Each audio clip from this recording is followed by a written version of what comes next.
Good evening, and welcome to this week's London's Burning.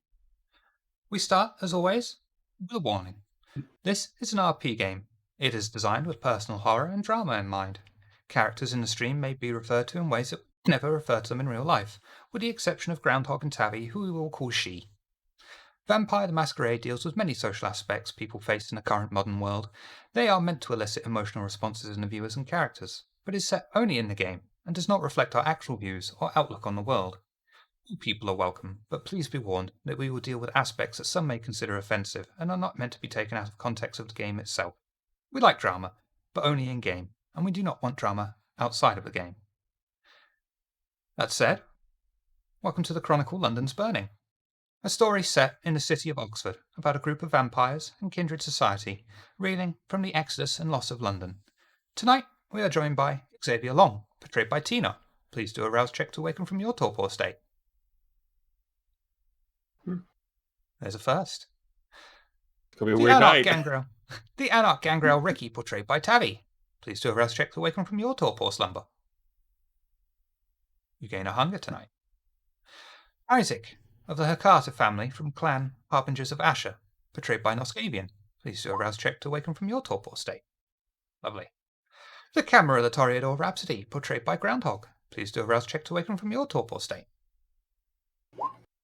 You're getting hungry tonight. The Camera the Brujar Armon, portrayed by Nitro Taipa. Please do a rouse check to awaken from your torpor state. And last but of course, not least whatsoever, the Camera the Banu Hakim Blood Scholar, the sensational Cedra, portrayed by the majestic Ms. Hartz. Please do a rouse check to awaken from your torpor state. You gain a hunger. That'll teach you to go early.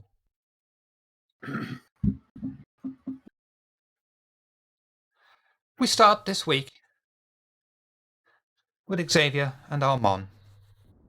Xavier has taken Armand to his old house in order to see if Armand will remember anything about his daughter. Armand leads Xavier into the suburban house through his old escape tunnel. They arrive in a now abandoned secret room that Armand used to use as his haven.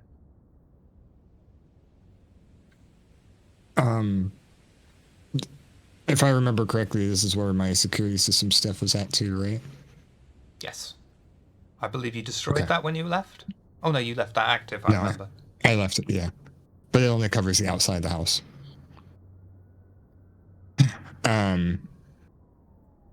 I would probably be uncharacteristically quiet.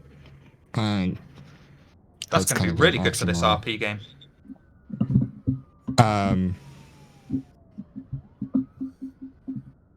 I don't think I'd probably be able to find anything, but I would go over, because I remember the security system covers about 2 weeks.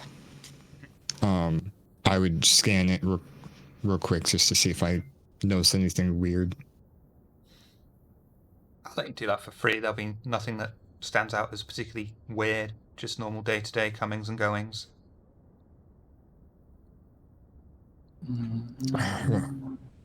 Well, whatever happened here, either it happened supernaturally or it happened a lot longer ago than your warning gave us. That means your wife's hiding it. Maybe. I mean, he said to me that she had just come in and reported a child missing. True. Well, there's no outward signs of what went on, so really don't want to, but do you want to go upstairs and see what else we can find?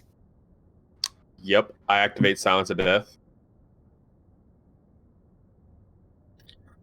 Armand leads Xavier out of the empty room and into the main house.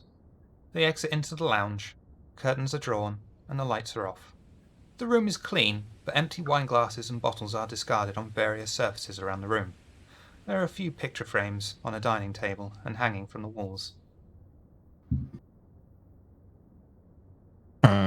I assume one of those pictures is like a family portrait.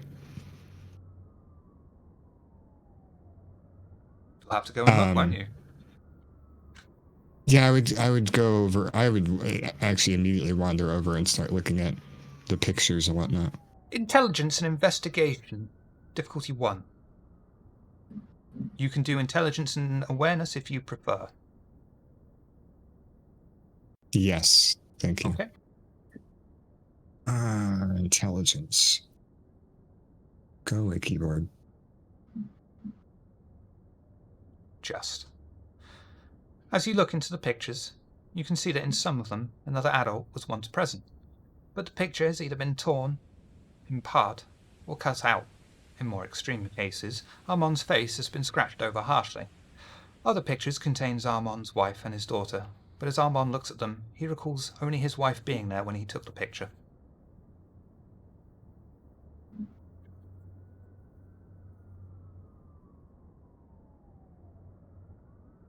I'll walk This up behind doesn't you. make- I said I'll walk up behind you.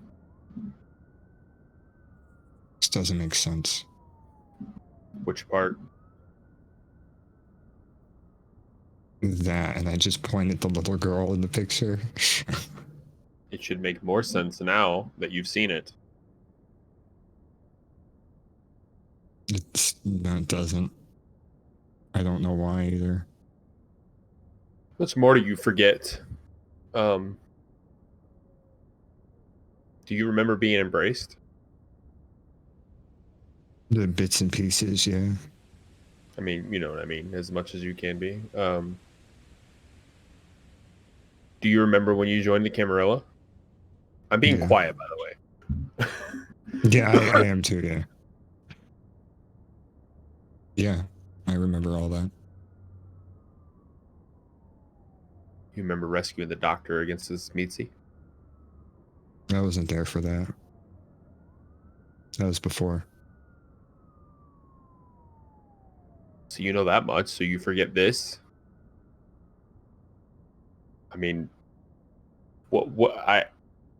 okay, I guess I could have paid somebody to come in and set this house up.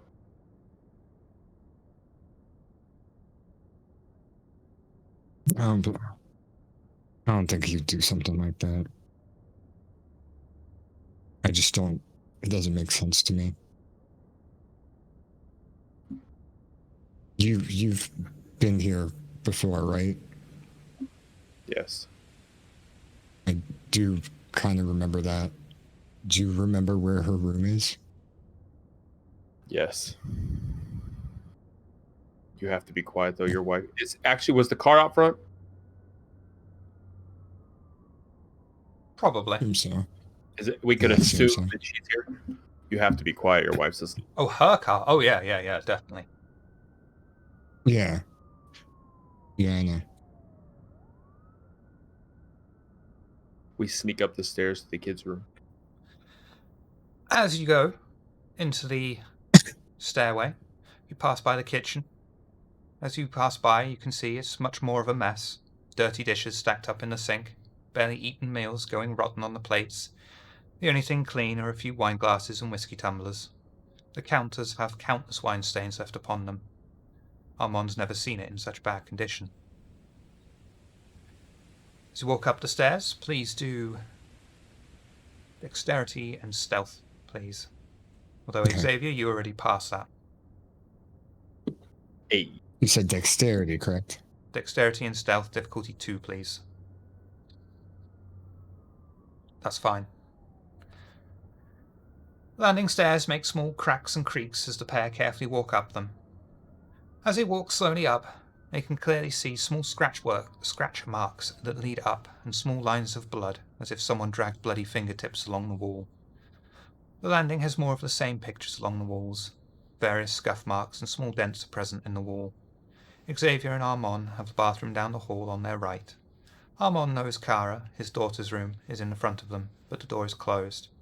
The old bedroom he shared with Izzy is down the landing and on their left.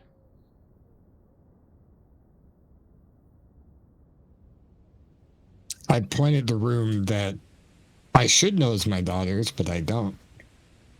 I don't know what my memory would have told me the room was, but I would just point at it and go, is this the one?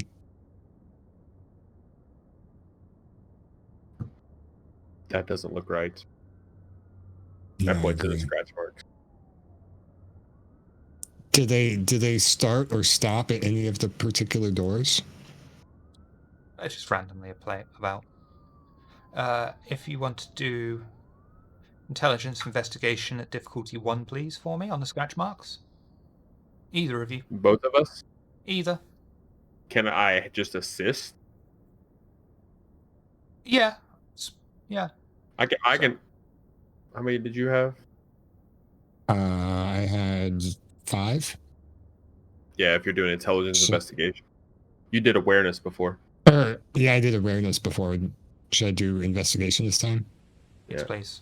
That would take me down by 1. But I'm giving you a modifier. Okay. It's only difficulty 1. Brocha. Yeah. Modifier 1. I'm gonna re-roll that 0.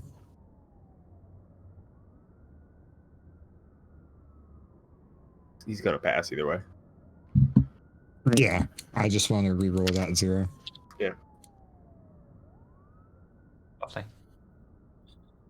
You both look at the finger at scratch marks, and you can easily see that these are human. Someone with long nails has done these. At some point, a nail broke off, and that's why there's blood on them.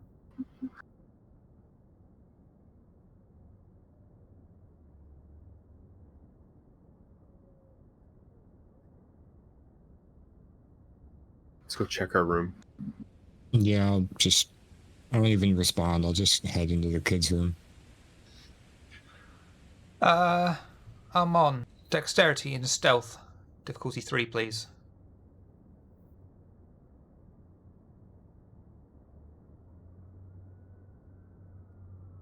He really wants to catch me. Gonna re-roll up to 3 there. Nope, that's meta knowledge. I don't want to do that.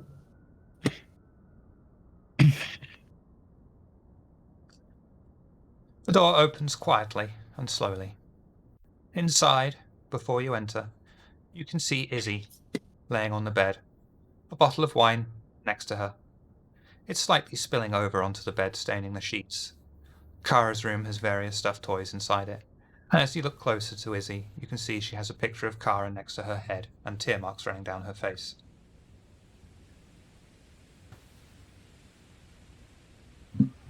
I'll go up to Amana, whisper in his ear, "You do what you got to do. Don't wake her up." And I'll go over to the kids' room, specifically the bed, just to see if I can see if there was, if she was straight up pulled out of the bed.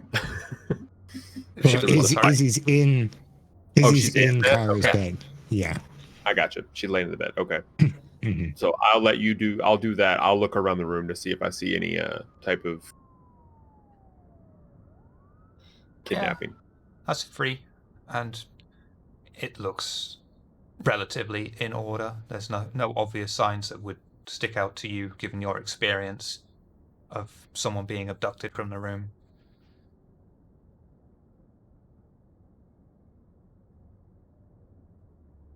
Amon, check her fingernails.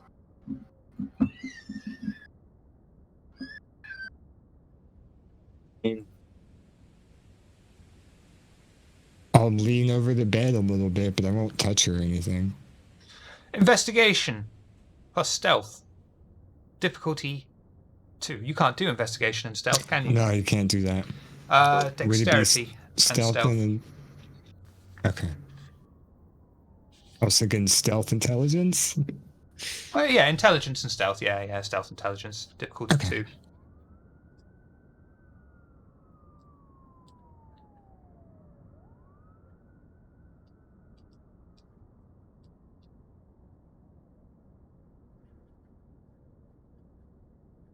I'm having an internal struggle right now of whether I just let it happen.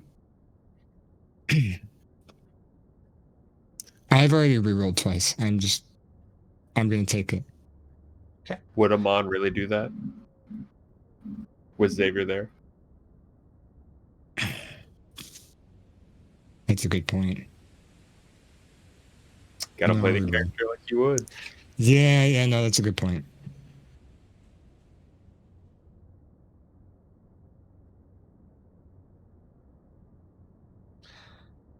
You look over, very gently, very quietly. You can see that her fingernails have been broken. There's bits of dried blood underneath them.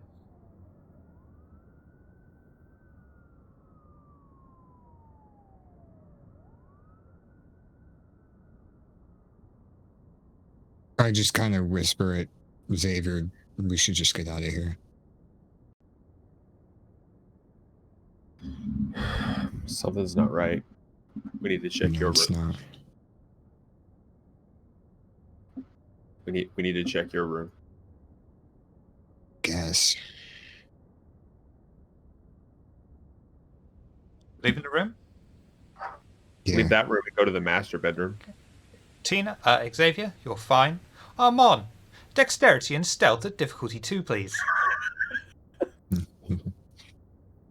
It's a good thing I'm high in these stats. Yeah, me too, but still. Auto win buttons.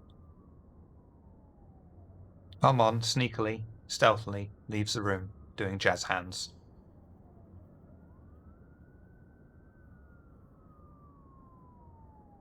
I'll open the door to this room.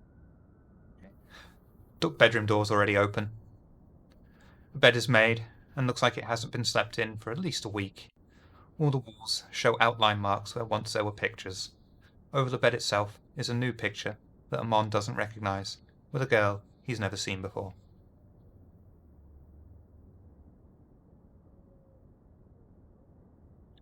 Xavier would recognise the girl as Armand's daughter. Oh. Oh. That makes sense. I was very confused. I look around the room. Is her phone in this room, or did she possibly have it with her? We didn't see. It is not in this room.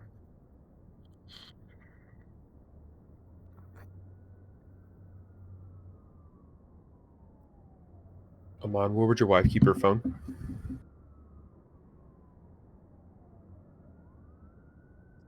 I assume just on her.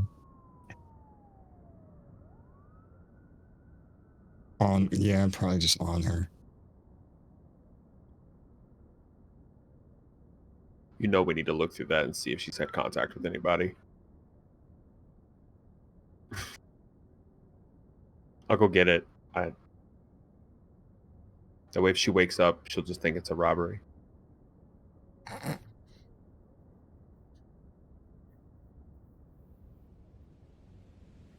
Okay. Walking in there Alright. and all that, that's absolutely fine. An automatic success. You want to search Izzy? Well, did we decide? Did Amon say yes, go do it, or no? Okay. Yeah, I must not have been heard, but yeah, I did. Okay. Yeah. Okay.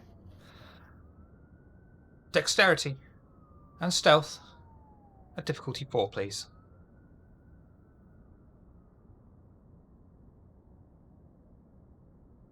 Stealth that. Can't find it every time I hear it.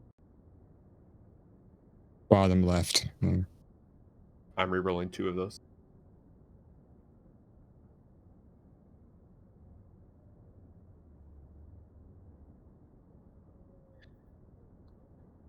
You very gently, very carefully pat Izzy down. She stirs in her sleep, but you manage to compensate for it, lightly putting your fingers into her jacket pocket, slowly bringing out her phone. I take it back into the room to Amon. The good news here is we can just place it on a table downstairs. She'll think she may have left it here before she got drunk. Yeah. I hand it to him. You know how to log into this? Soon, yeah. That's out of character. I'll take the phone from him though and try. Automatic failure. It's a smartphone. I'll roll Blush of Life and try and unlock the phone. Please do a rouse check for me. I was waiting on it. Okay.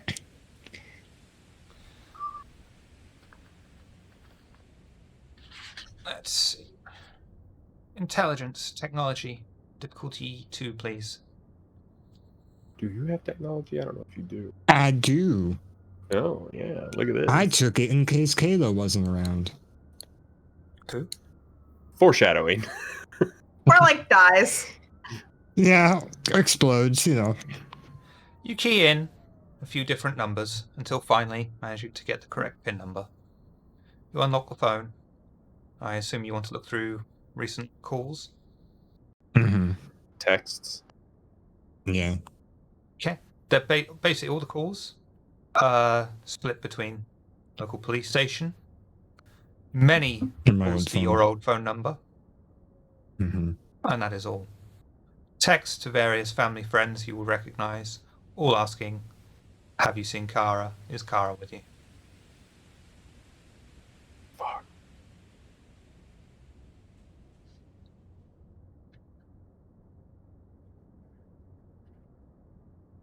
We should just get out of here. Yeah, leave the phone downstairs on the counter.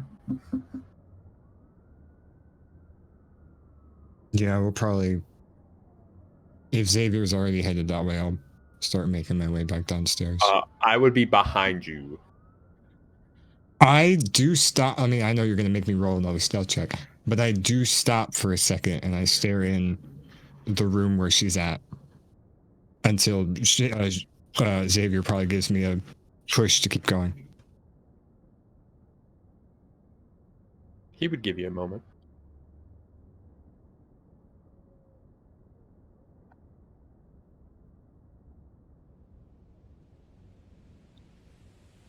You're going to wake We're headed someone up just by downstairs. looking at them. Trust me, I know. Oh, so my gaze wakes her up, but Xavier patting her down doesn't.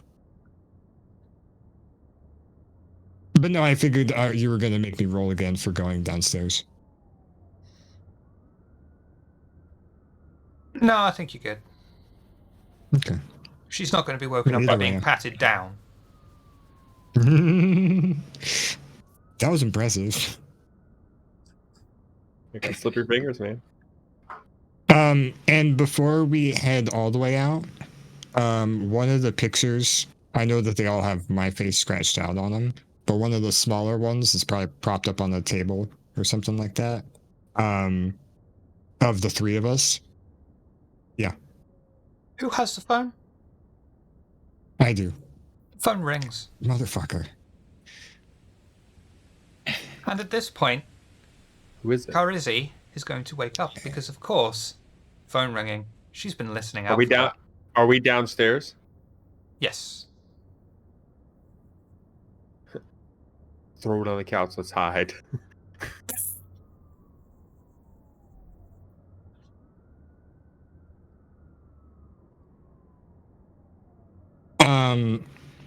Yeah, I kind of just put it down on the nearest solid object, and Can't see me. I mean, I assume the way to the basement's still open, right? Yeah. Can I blink down there? Show me blink. Show me blink. Sure, you blink. That is. If I see him blink, I'm gonna blink too. think that's a good blink. idea. There it is.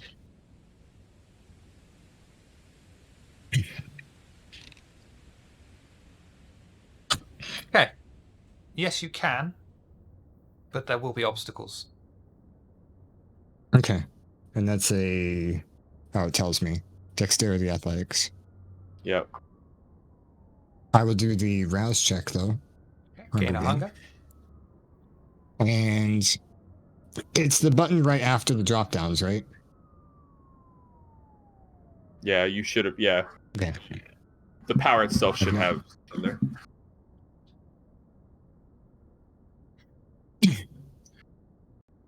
That'll be fine. Difficulty 3. Xavier, you were doing the same? Yep. Okay. Rouse check for me, please. A rouse check? Wonderful.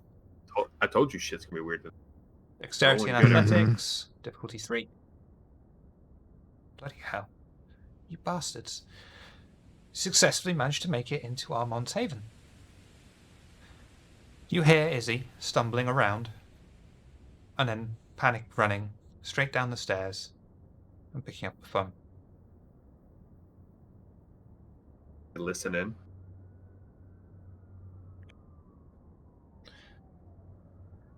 You will gain enough. I mean, I don't think you need to roll for this because, Yeah. what am I going to make you roll for listening in? There's no particular consequences that could happen. You're all quite safe. From what you will be able to hear, you will gather that she's probably talking to either the police, private investigator, someone who is searching for her daughter, and that there is no new news. Boo.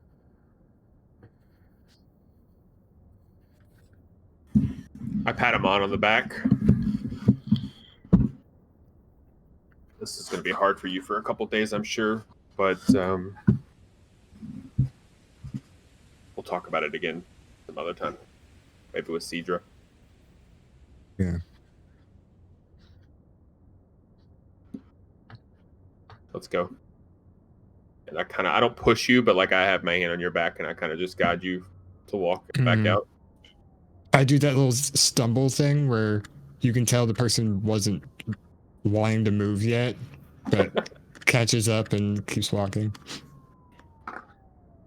While all this is going on, meanwhile, in another part of the city, at the Tremere Chantry,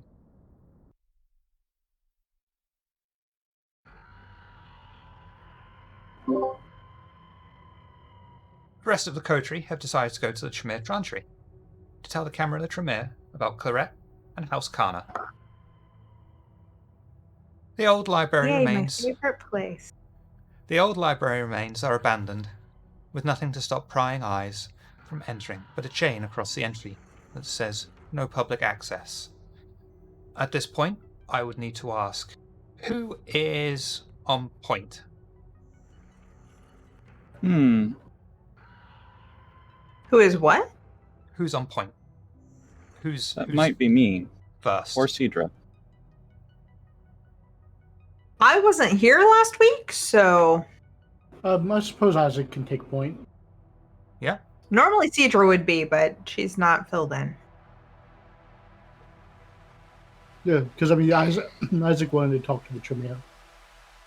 I mean, would you like to discuss with Cedra first, or attempt to go into the Chantry first? Discuss with Cedra first. Okay. Yeah, we can discuss with Cedra. Filled in Cedra. No. Although you might have to remind me what happened. All right. Yeah, basically, Isaac. Well, I'm sure the Coterie would be briefing you, including Isaac. That So why are we here?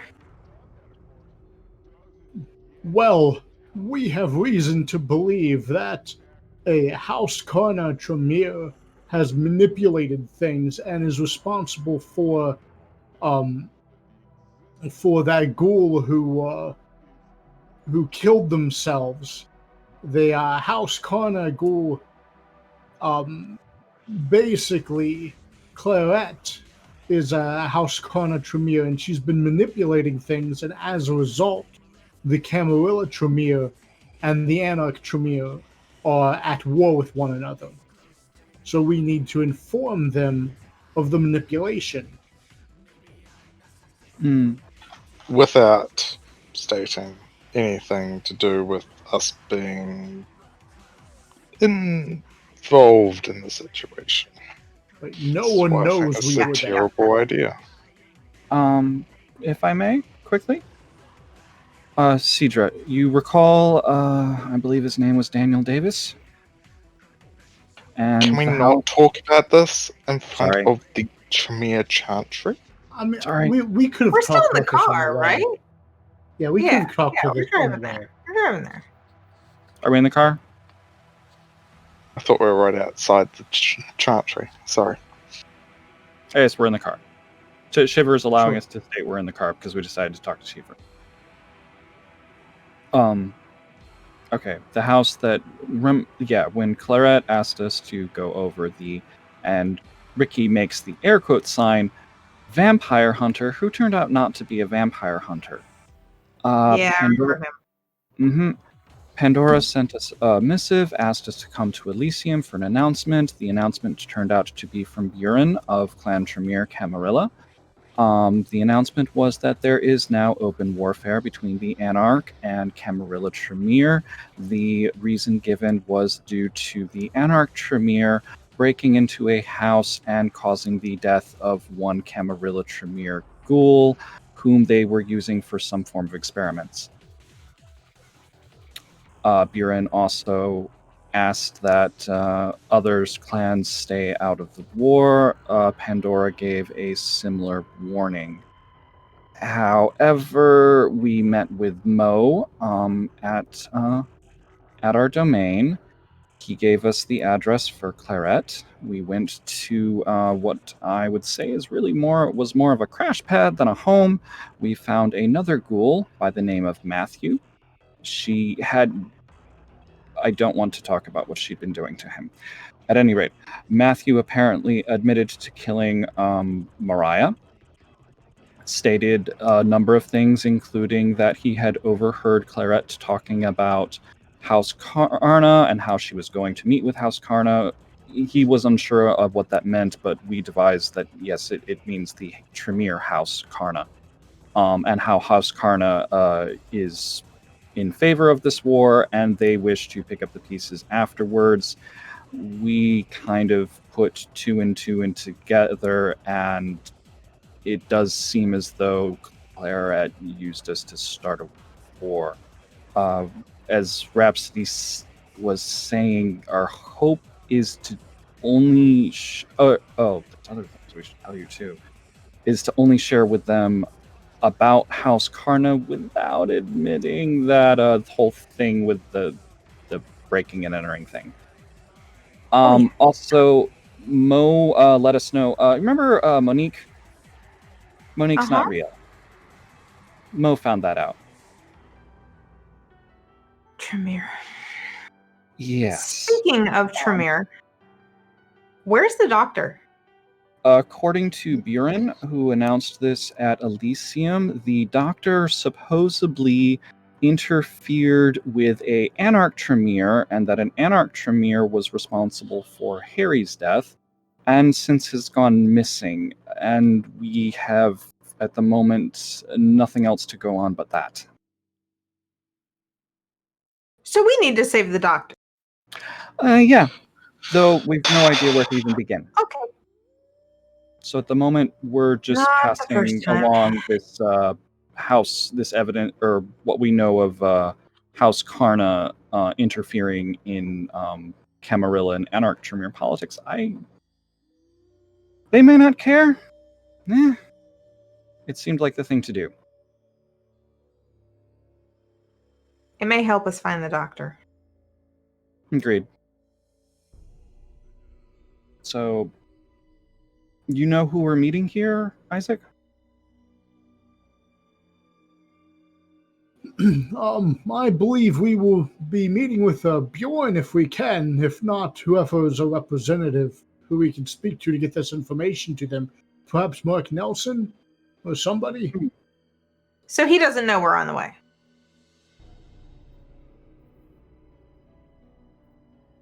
No. I don't. I haven't contacted them. Okay. If you have some way of contacting them, that would be gracious.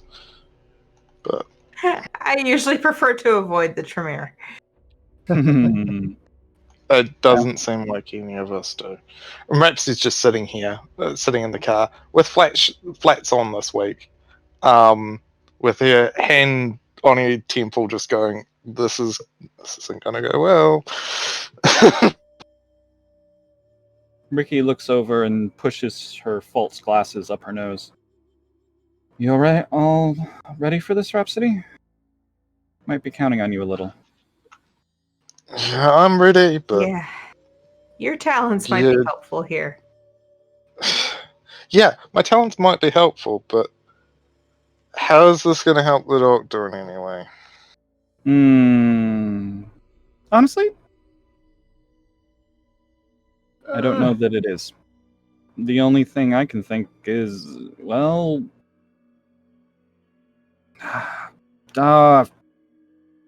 Let's lead with that.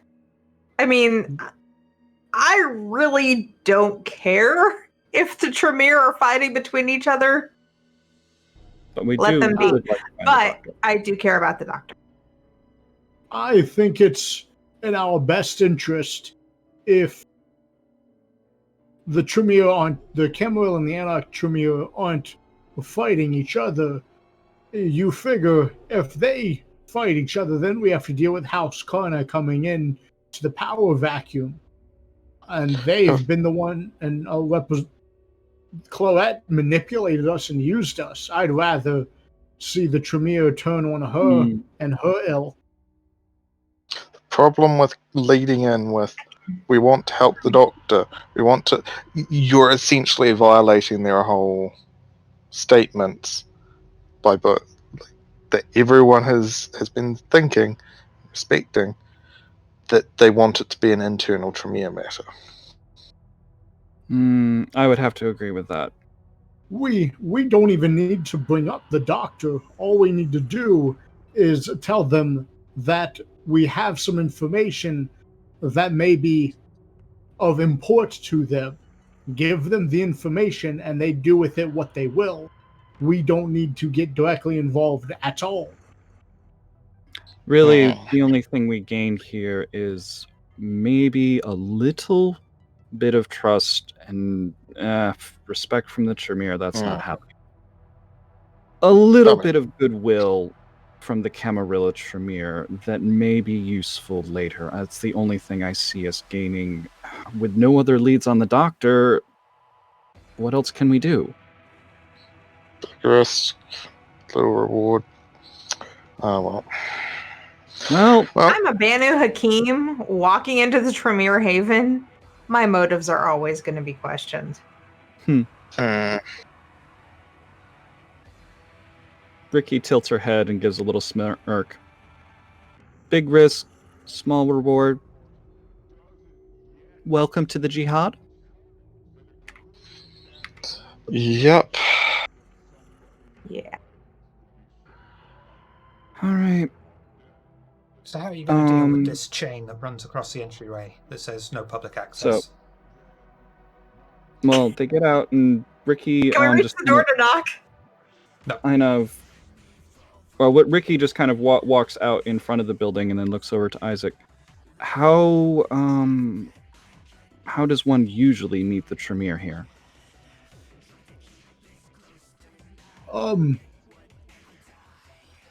Usually I believe we would schedule something. I thought we would have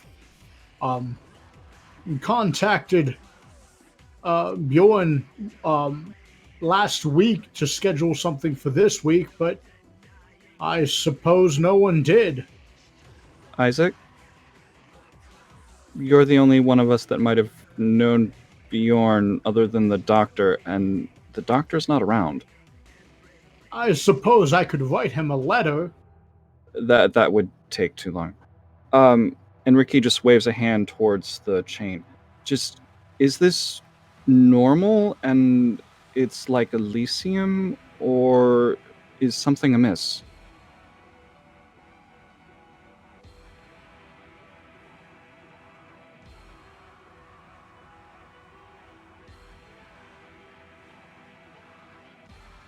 Mostly asking Isaac.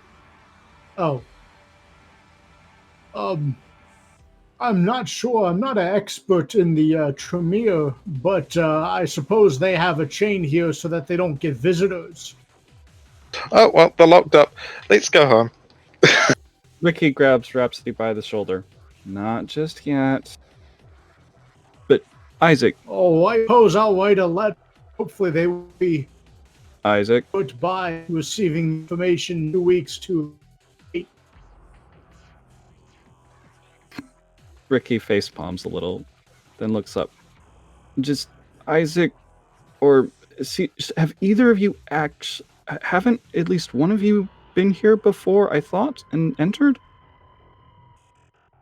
Or only the doctor? I followed the doctor in. I was invited in, but there was no chain in the way at the time. Was the door the front? I believe so.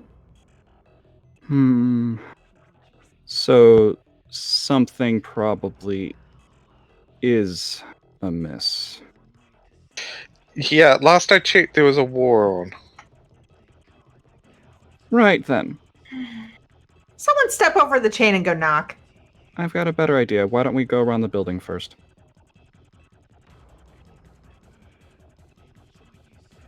Just in case. Like Grapsity said, there's a war on. See if we So we're see gonna go anything else. sneaking around. Or walking around. Just once around the building, see if we see anything else. Maybe there's another way in. Maybe there's signs that maybe things are very amiss. Maybe Isaac Infiltrating. something. Infiltrating the Chimera Trantry. Not a good I'm idea. not saying infiltrate. I'm saying if this is not normal, then, and as you said, Rhapsody, there's a war on. Let's just cover our bases. I'm not even saying go near the building. Just let's take a look around. And then we'll come back here. How about you guys go take a look around? I'll stay up front behind the chain in case anyone comes out. And perhaps we should use the brand in case we need to communicate in the meantime. Ricky nods and then reaches out her arm and pulls back the sleeve of her business suit.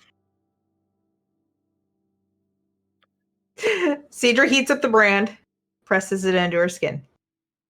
One Ouch. superficial damage to Ricky.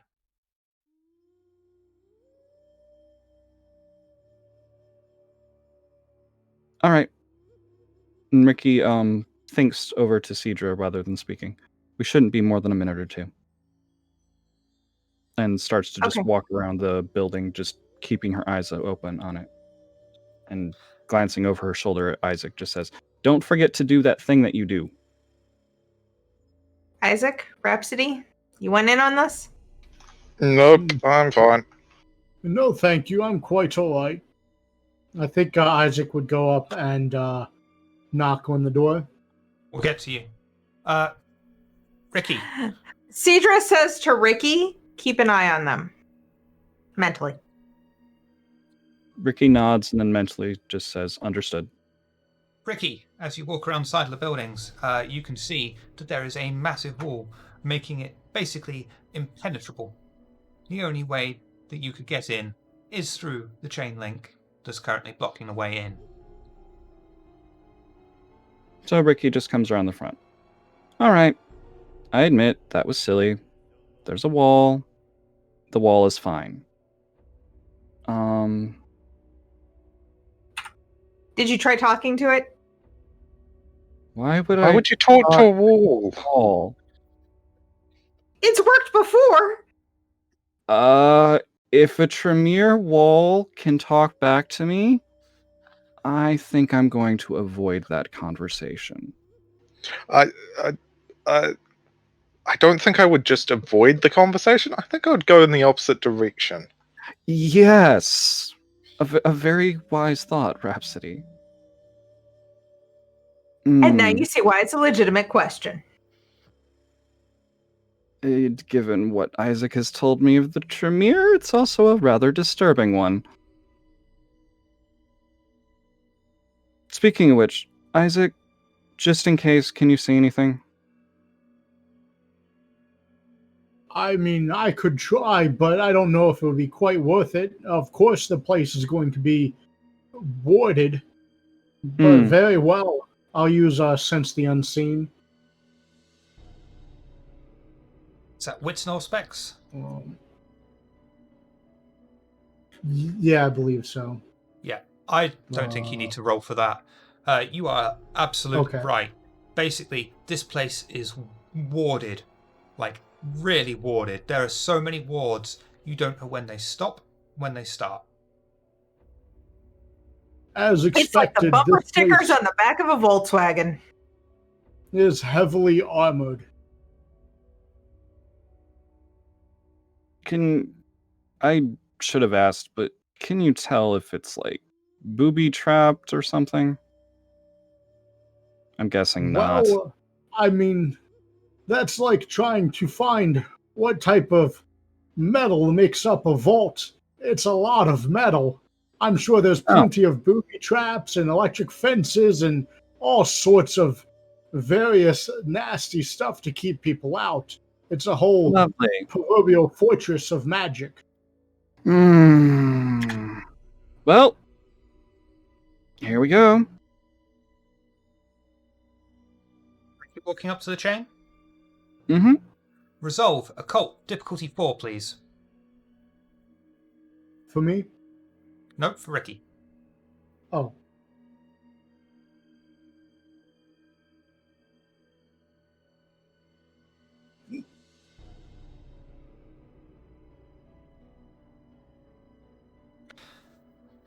She can't re-roll that. You walk up to the chain, but the sign says no public access. You realise that you're not allowed inside. It says no public access. You can't go in.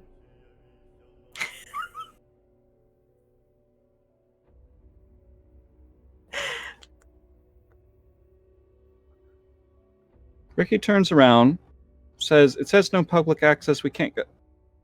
Why the fuck am I? Oh, you don't realise She that. says- As far as you're Oh. concerned, no public access. You're not allowed in. Well, it's no public access. Let's get going.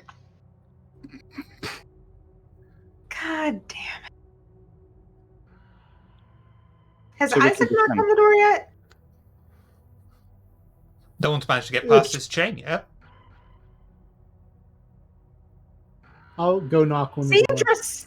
You haven't Okay. got past the chain yet. You can't just go knocking on the door Oh. willy-nilly. What do you think this is? I'll A walk- normal game? A normal building? I'll walk past the chain. No, you can't just walk past the fucking chain. Resolve an occult, young man. I figured that was coming. Difficulty. Well, I was I think- waiting I for you think to he say, was- I'm going to do this. He's implying that he does. This roll is There we go. insignificant. I There we he go. walks past the chain. Isaac walks up to the chain, looks at it that says no public access, looks back at Ricky, shrugs his shoulders, and detaches the chain from the hook and walks casually up to the front door. Can I knock? Yeah. May I knock? Yeah. Any roll needed? No, that'll be fine. While slowly he's doing opens. that, Sorry, go on. Breaking I was the going to law, say, breaking Ricky the law. blinks, shakes her head, and it's like, I have no idea what's going on, and tries to walk That's fine past now. where I. It's fine now. I'll walk him behind. Probably dragging your feet as well. Yes, definitely dragging my feet. As you Cedra still lags at the very back. After you knock, the door slowly opens, and in your presence, standing in the doorway, is a particularly well-dressed man. You can tell from the way he's looking that he's hiding something on the inside of his jacket. The man looks at each of you in turn slowly, before finally settling upon Isaac and says, "What business brings you here tonight?" Isaac would give a polite nod. Good evening. We have some information that we would like to share with Bjorn if he's available. If not, whoever can take the information. I can see if Master Bjorn is free for an audience. Please, enter. And the ghoul Thank stands to you one very side, holding the door open for you. Cedra in And last. well, yeah. So, as Cedra goes in last, the ghoul closes the door and says, "Please wait here. I shall see if Master Bjorn can see you immediately." Right, He see, we'll scuttles off. take a seat. Isaac would sit down as well. Anything you wish to discuss while you wait? See, all we had to do was knock. It's a thing. That's, yeah. Ricky scratches her head and gives it a shake. Why couldn't I just walk past? Nah.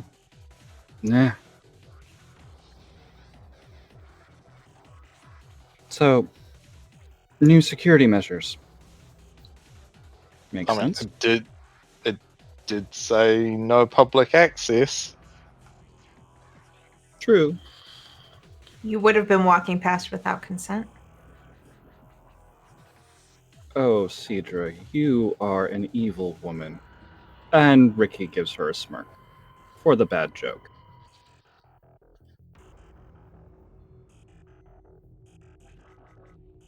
After a short while, Hmm.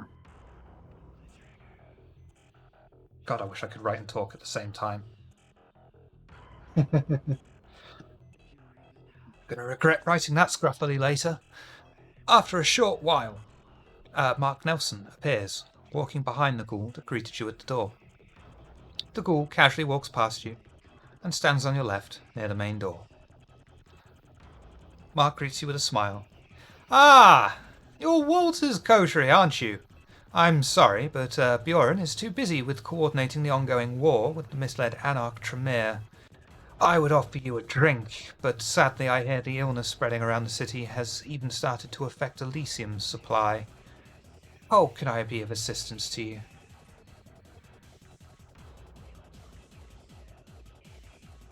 May we talk to you in We private? come. Oh, go ahead. I'm not sure I should know which one of you to talk to at first. Cedra, it's lovely to see you, and he will grab your hand and attempt to kiss it. She lets him, while looking a little surprised. Can we have an audience with you in private? I think I could manage to muster enough resolve to be able to talk to you in private. Would you like the others to accompany us as well? Yes, please. A shame, but very well. And he will lead you along the hallways to his office. Ricky Please. hides her smile and shakes her head. Please, take a seat. Uh, Last I checked, I Steve had would baby take a leukemia, right? have a polite bow and take a seat.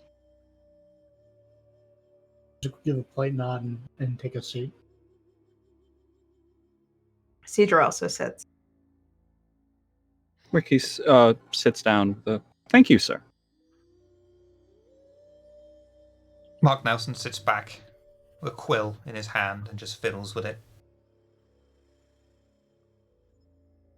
What business is it tonight? So, businesses, we came across some information regarding the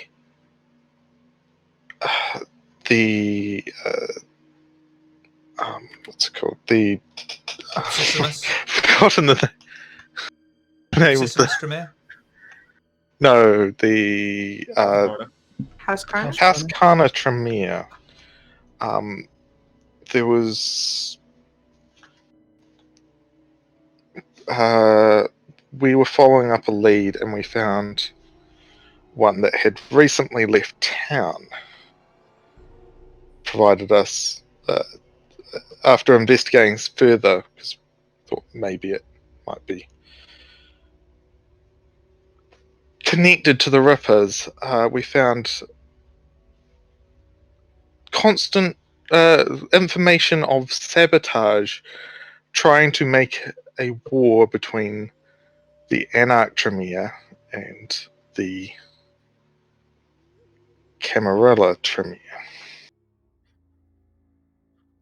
Mark will lean forward, put the quill on the table. House Kana, you say? Yes. And related to the Ripper murders?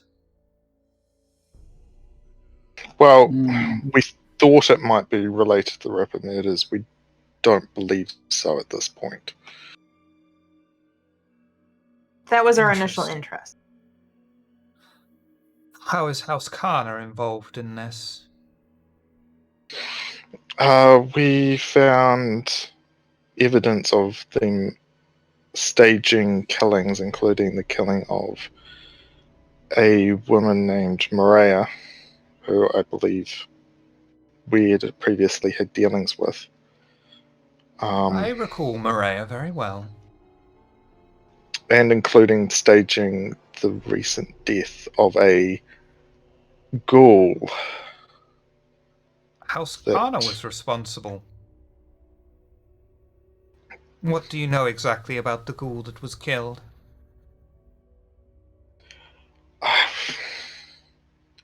I have very little memory of the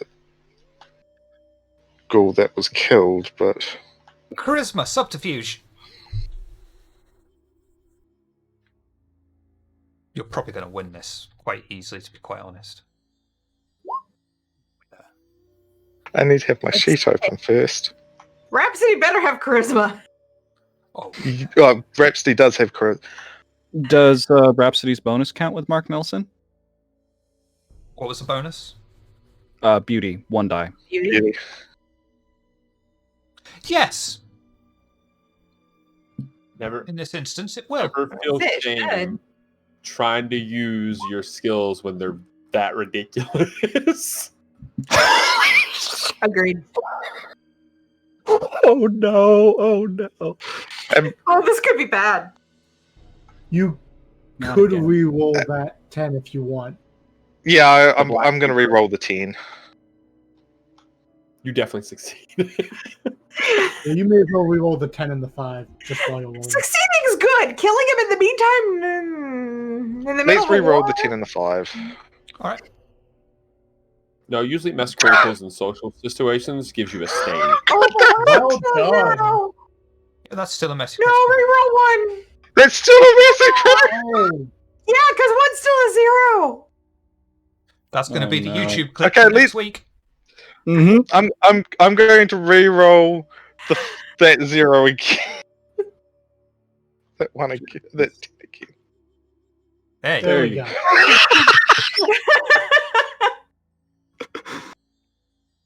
That caused Mark's brain to explode or something.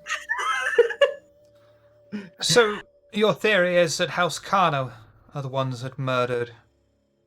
I think it was Etheldred School. Mhm. Yeah, that name specifically came up in some of the writings that we saw. And what interest would House Kana have to sow discord between ourselves and the Absissimus? The goal was seemed to be to make you wipe out each other, or at least significantly weaken each other, so that they could come in and take over, or have much more of a presence. The House Kana whores would have no chance against us. I already pity the Anarchs. We'll be able to crush them easily. House Kana are barely any skilled. Hmm. They underestimate anyone that isn't House Kana. Regardless of whether they are underestimating the situation or overestimating the situation, I do not have any stake in that. All I have at stake in bringing this information to your attention. Interesting. What about you, Isaac? You're a wise, learned man. Yes, there was a House Kana Tremere who's been operating in this area for quite some time. Originally, she wanted us to find her missing friend. It turned out her friend did not exist. When we went to confront her about it, we... Go ahead. So, if I'm understanding you correctly, initially, you assisted House Kana. Not quite. Then you allowed We yourself were to be in- manipulated by House Kana? Sadly, I believe so. Perhaps you're We not were quite going on a tip that we thought was related to the Ripper case. Exactly. Whose stupid idea was it to follow up with something who was clearly House Kana? When we realized her friend didn't exist, The and we doctor. went to talk to her about it and express our displeasure in the matter, we realized she fled town. With the assistance of one of our friends, we found her haven. When we went to investigate her haven, we found a ghoul, and that ghoul told us or revealed to us what her plans had been, and I believe he even knew of oh, what was that ghoul's name? Uh, I'm forgetting. It was It what, It was David, Matthew, Isaac. Which one? Matthew Davidson or something like that. Matthew something. Matthew Mesa. Matthew Miser. Matthew. Yeah, Matthew. Yeah. Yeah, because it The was one from David last David. week. Yeah. Her ghoul even knew of that Matthew individual who was sadly killed. And Hmm. No, that when one was we David. what? If I may, The Isaac. one that was. Yeah. Very well. Um, Mr. Nelson, to help clarify for my rather esteemed learned colleague, we were learned through a Malkavian friend of ours that the initial kindred we were searching for after being reported missing was in fact a falsification. At that same time, he gave us information leading to this member of House Karna's. I'm not even sure I would call it a haven, or at least it was certainly not a permanent haven. It contained only a ghoul she abandoned by the name of Matthew. Matthew relayed to us his involvement in murders he was asked to carry out. We were able to understand how he kept saying that his mistress, Clarette, kept speaking of how she wanted to visit House Karna and her sisters, and he didn't understand, but it was clear enough to us, and that he had committed several murders on her behalf. So let me get this straight. You allowed yourselves to be manipulated by someone from House Khan, and the only way that you were able to form a lead was from a Malkavian. Ricky bows her head and nods. I'm afraid that is the short of it, sir. And you think I'm going to be able to bring this to Bjorn? And he will not laugh me out of the chantry? I do apologize. There is little to offer. Matthew I appreciate your efforts, and I'm sure you're not lying to me. However, you give me very little choice on how I can present this information. What am I to say to the chantry leader? A coterie that contained one of our own was easily manipulated by House Kana, and then followed up a lead with a Malkavian, with no actual concrete proof, and all I have to give you is their word, which includes, I would like to stress again, Malkavian information. So, are you denying our information? Should we not have come to you? I am not denying it, as I said. I'm just merely saying, how can I explain this to my chantry leader in a way that does not make me look like I am part of the Clan of the Moon? Well, That's up to you. We have the information to give. It's yours to choose what you want to do with it. And how certain are you that the information you have given me is correct and true? Again, that's up to you to decide. So it could be, and please allow me to just hypothesize here that you too are trying to manipulate the Camarilla Tremere on behalf of House Kana, should they even be here. As again, we have no proof that Kana's presence is even fact. We're All doing I no know- manipulation. We're giving you the information as we know it. We can leave with it.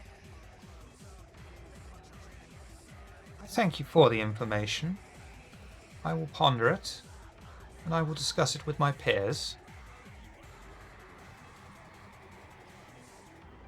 All I know is Clorette's ghoul knew of House Kana.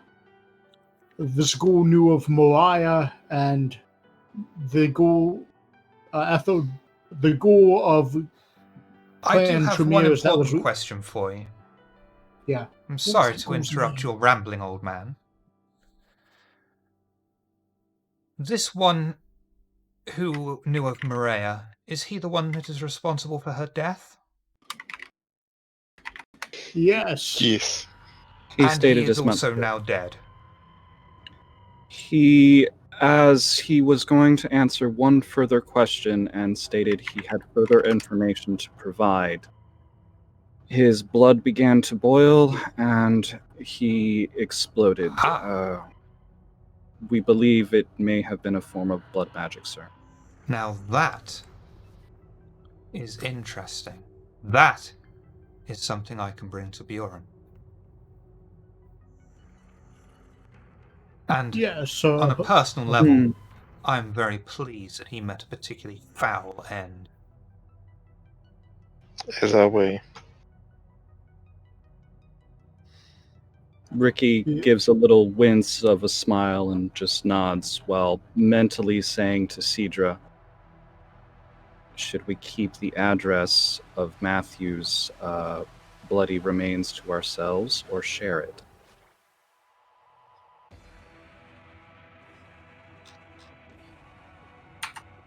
He doesn't seem to be interested. Share it only if he asks. Ricky mentally just back, understood and agreed.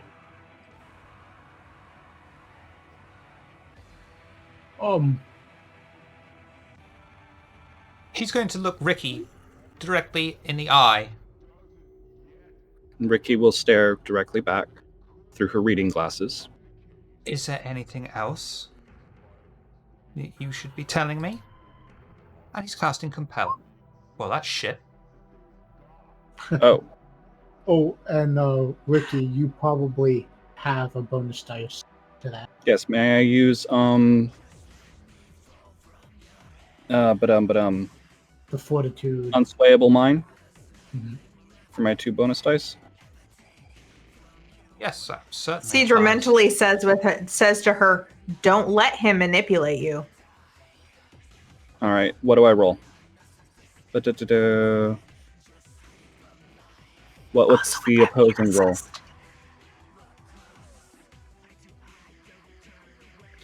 Sure. Give me resolve and awareness. Resolve, awareness, modifier 2. Yes. What would That's I have fine. to re? That's It fine. doesn't matter. Good. You win. Beast doesn't apply. Oh, that it Beast- doesn't bring the beast Beast out. will only apply on that roll if you fail Oh, the it's a roll. failure. That's right. It's a Never mind. bestial failure, but you've succeeded at the roll, so it's fine. And Mark will look at you, lean back, say thank you. I believe you've shared all the information that you have and have been honest with me. Thank you for bringing this to our attention. The Tremere Thank you certainly for can't be listening to us. the Tremere certainly can't be fighting a war on 2 fronts at the same time, although House Kana is very rarely on the front line of a war, preferring to, as I'm sure you've already know, manipulate behind the scenes. Perhaps, Isaac, you shouldn't fall for a pretty face again in the future, given that it's already landed you here.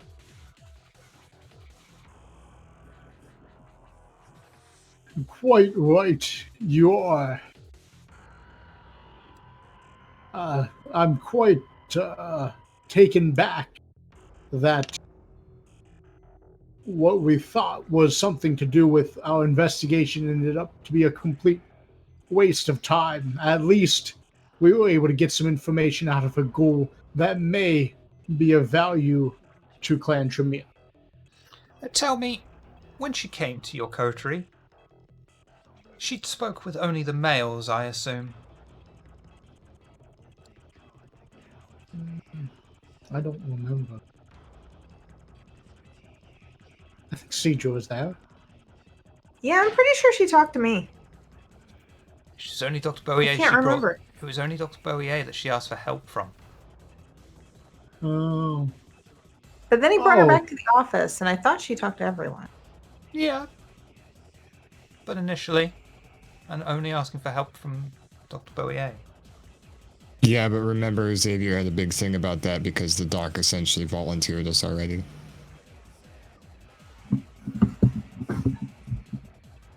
We're not there. We're currently actively robbing a house, so it's Yeah. fine. Presuming Isaac will remember that. Yes, I believe initially she approached the doctor with her request for assistance. And given her missing friend, we thought it had something to do with the recent killings we were already investigating.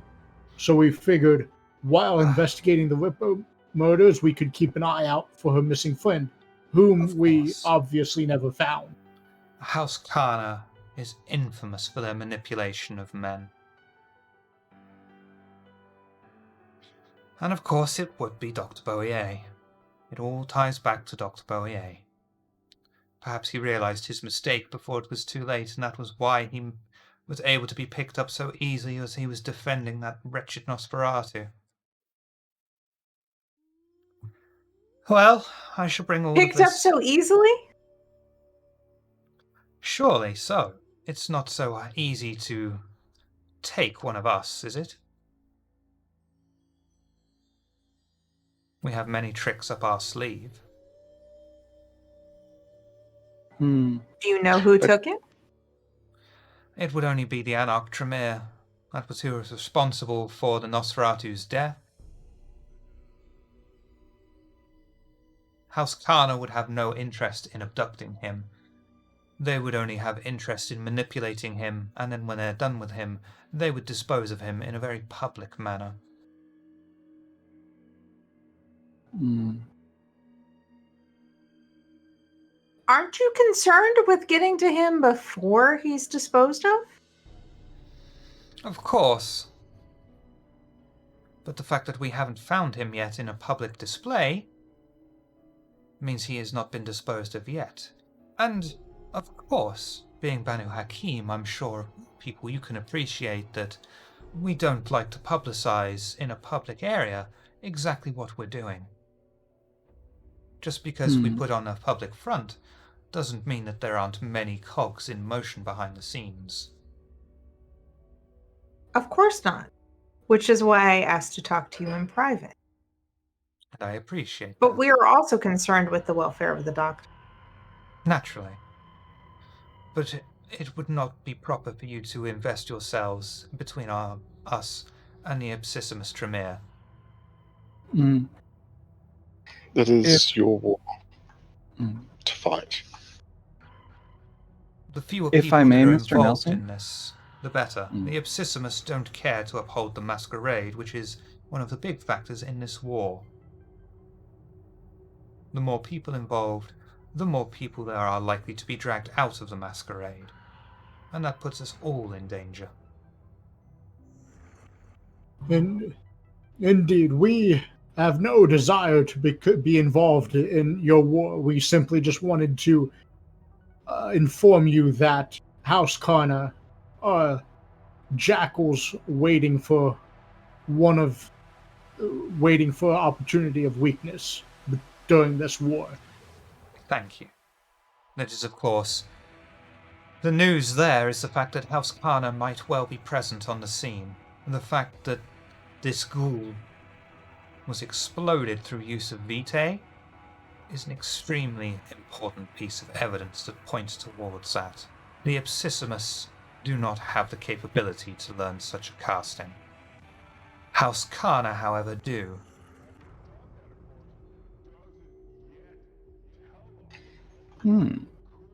Ricky, I believe you were going to say something. I'm sorry. Only, Mr. Nelson, sir, that as with my coterie, I would say we have every interest in staying well away from the conflict between the Anarch and Camarilla Tremere. Our chief interest is that in the course of our other activities, we found this information relating to House Karna, and as our coterie member, Dr. Walter Boyer, was a member of the House Tremere, or Clan Tremere, among the Camarilla, we thought it most appropriate to provide you with that information. And I just also would say that if we do, we would not actively involve ourselves, but should we come across other similarly relevant information, we likely would provide it along. And at the same time, if it is possible for us to assist our coterie member, Dr. Walter Boyer, without breaching the masquerade or interfering in the war, that would be of great interest to us. We thank you, and it is very nice to know that we have allies. Ricky nods. Cedra, thank you for bringing this to us. I hope you have a wonderful night. Please forgive my curtness. I must report this, and we must investigate further.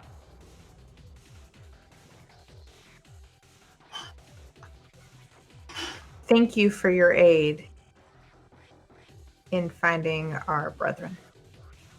Rest assured. Thank you for My apologies, Rhapsody. and thank you for your ear and listening to us.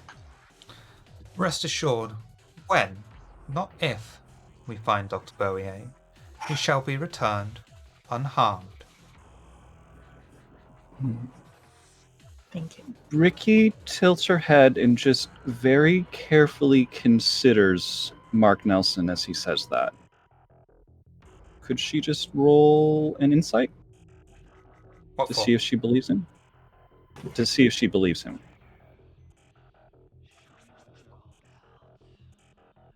Never mind. I mean, if you want to believe him, Maybe you can it's- believe him. If you don't want to believe him, you Okay. don't have to believe him. Oh well. Just a thought. I don't think insight is a stat. Oh, yes, it is. Mm, It is, but there's not really like she's playing it like BTM. It doesn't really work like that in BTM. D&D does it where the dice can tell you if you believe him or not. Entirely up to you if you want to believe him or not. okay.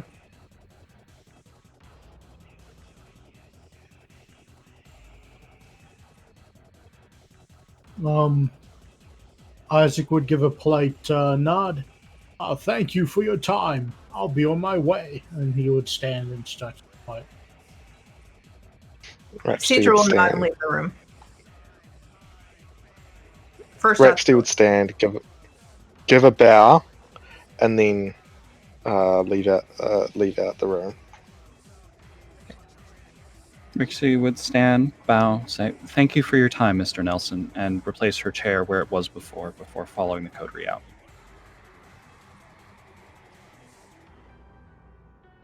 Lovely jubbly. Are you all happy to leave the Chantry? I mean, I know at least one of you is thrilled to leave the Chantry. Yep, we're leaving. Two. Okay. After your encounter with the Tremere Chantry, and after Xavier and Armand's investigation into his old home, you've decided to meet back up in your still newly refurbished haven. The domain is still bustling with activity. Many different social groups have huddled together into their respective areas. A lot of them certainly appreciate the new decor. Dolores is behind the bar. As the Coterie enter, she tells them an owl is currently waiting, for lack of a better word, downstairs in the new bar. It has something attached to its Wait, leg. an owl? Yes. And also... Are we in Harry Potter? What in the world? Oh, wait. Cedra wouldn't know Harry Potter. Barry Trotter. And And also, that Dr. Benson guy is also down there. oh, Ricky turns to Cedra. Cedra, earlier we had a visit from a Dr. Michael Benson. He was sent here by Vesh Griffin. He's an Egyptologist. He can fill you in. He was sent here much to meet you and Amon.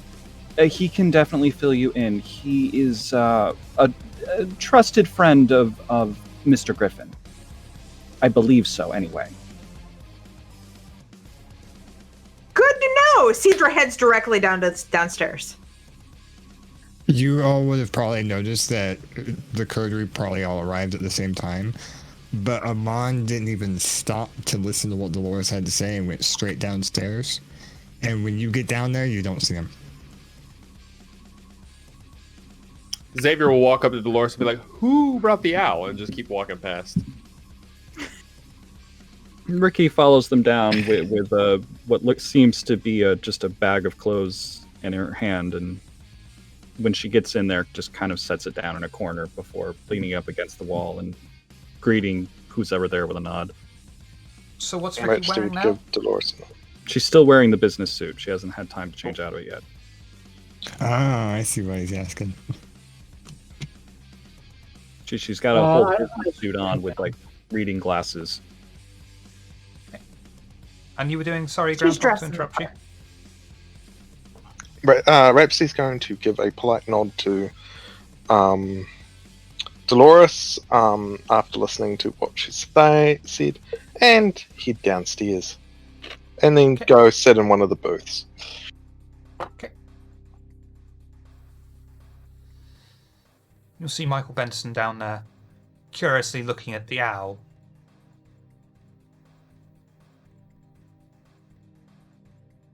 It's an actual owl, like sitting on the table or something. Xavier Yeah. will go the Very well behaved. thing that's attached to its leg.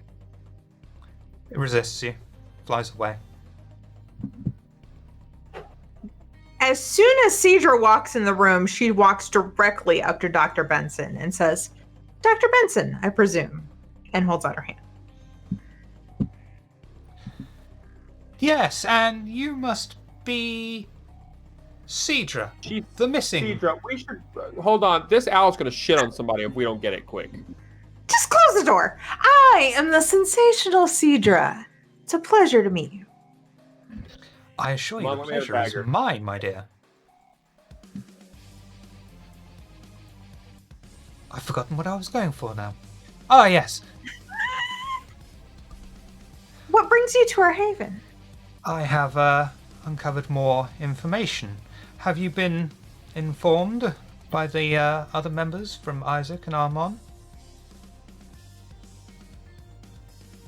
A bit, but perhaps you should catch me up. Very well.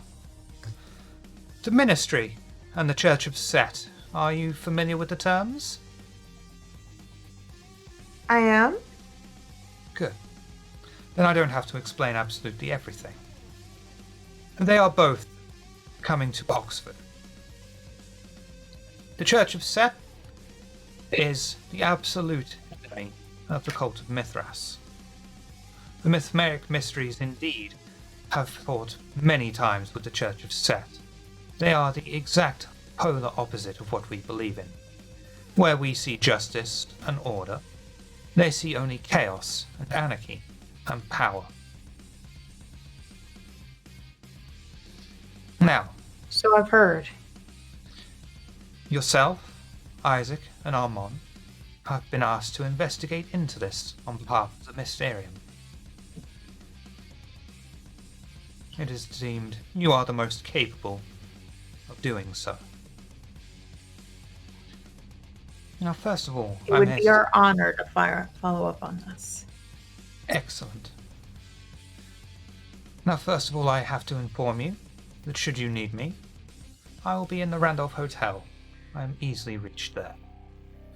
Second of all, I have uncovered a great amount of research, and I hope by next week to have more information for you. The Church of Set are great fans of staying silent. They act from the shadows, and if at all possible, will leave little to no trace of being responsible for crimes they commit. This makes them very hard to track down and tackle. Treat any suspicious events you encounter with great skepticism and investigate thoroughly. You may have to look further than the scene you investigate of the strange event. The Church of Set are fond of using blowpipes for weapons. Easy to conceal in the modern day and silent in delivery, you see. It makes perfect sense.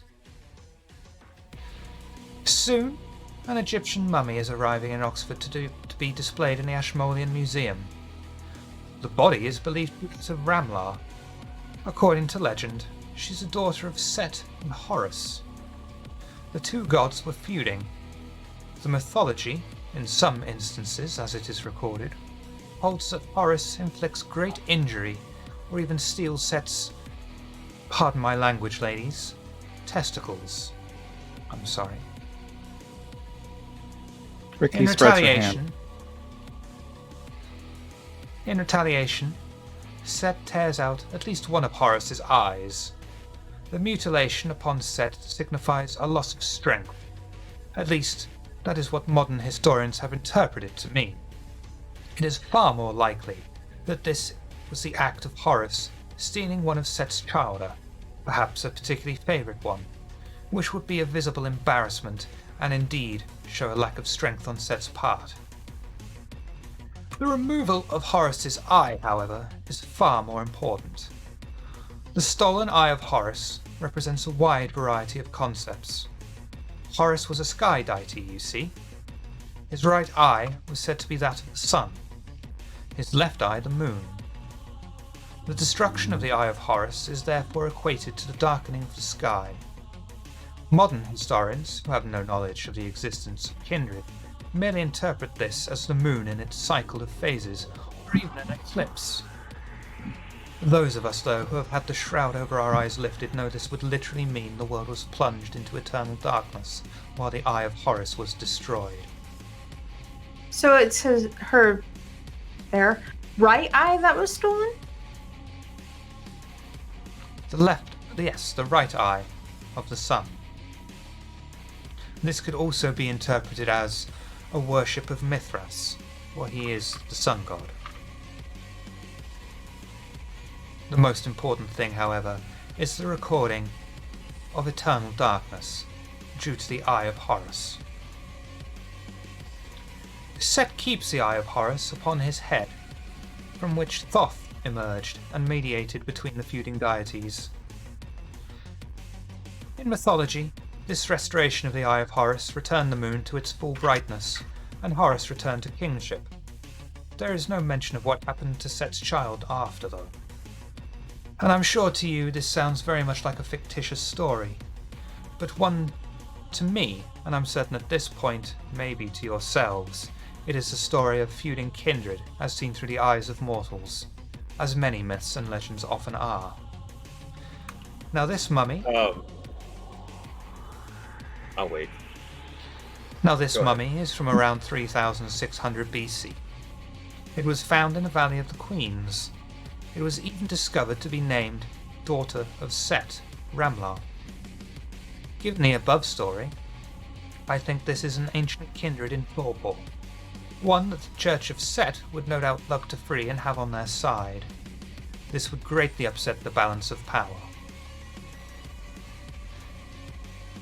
I'm unsure exactly when this mummy will be arriving. My contact in the museum is unable to find an exact date, as the museum would like to keep it secret until the last minute for security reasons. Keep an eye on the papers, though. In what museum? The Ashmolean. And keep an eye on the newspapers, though. It is likely to be publicly unveiled there. I'm currently chasing down a lead which may help with the Church of Set. Please visit me next week in the Randolph. I shall have more information then. Thank you very much for the invitation and Very well. all of this information. I hope it will protect you in the nights to come. I will take my leave of yourselves. Can I ask one other bit of information before you go? Certainly. Let me know if we need to talk about this in private. What do you know of Ixion? That's a name I haven't heard for 70 years now. Where did you hear that? Have you heard of the Ripper murders? No. I'm very new in town. We are investigating some murders, and it's a name that came up. Interesting. When I was newly inducted to the Mithraeum, it was something that they told us would essentially come to get The us. boogeyman. Yes. Of course, now that I have advanced more in the steps of Mithras, I have been informed that it was not real. It's fallen out of favor in recent years of use, though.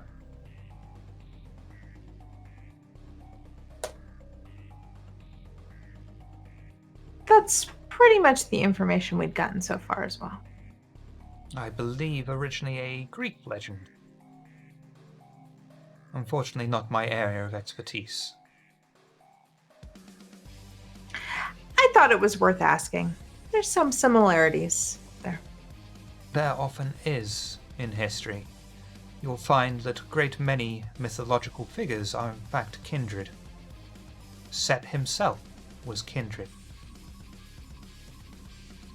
I've studied a lot of the occult and myth myself. Excellent. No wonder the Mithraeum chose you.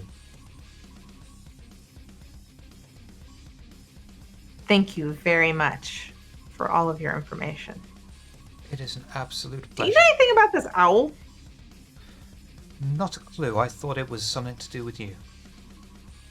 While they're talking, Ricky's just staring and frowning at the owl and trying to sense if it has a beast. It has no beast, but it is staring intently back at you. You will probably notice that whenever someone else looks at it or tries to interact with it, it moves. It fucks off. Talking of fucking off, Dr. Michael Benson fucks off.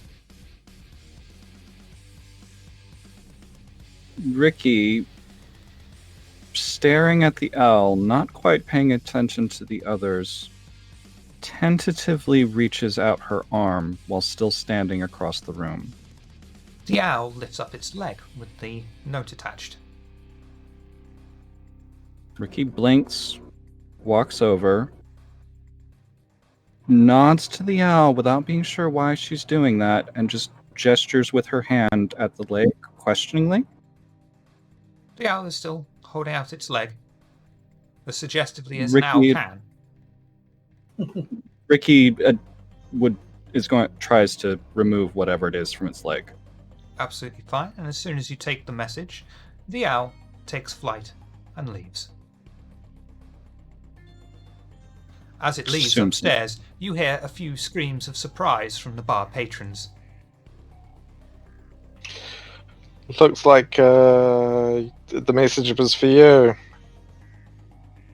Why would someone send me? And Ricky shakes her head and unfurls the message and tries to read it.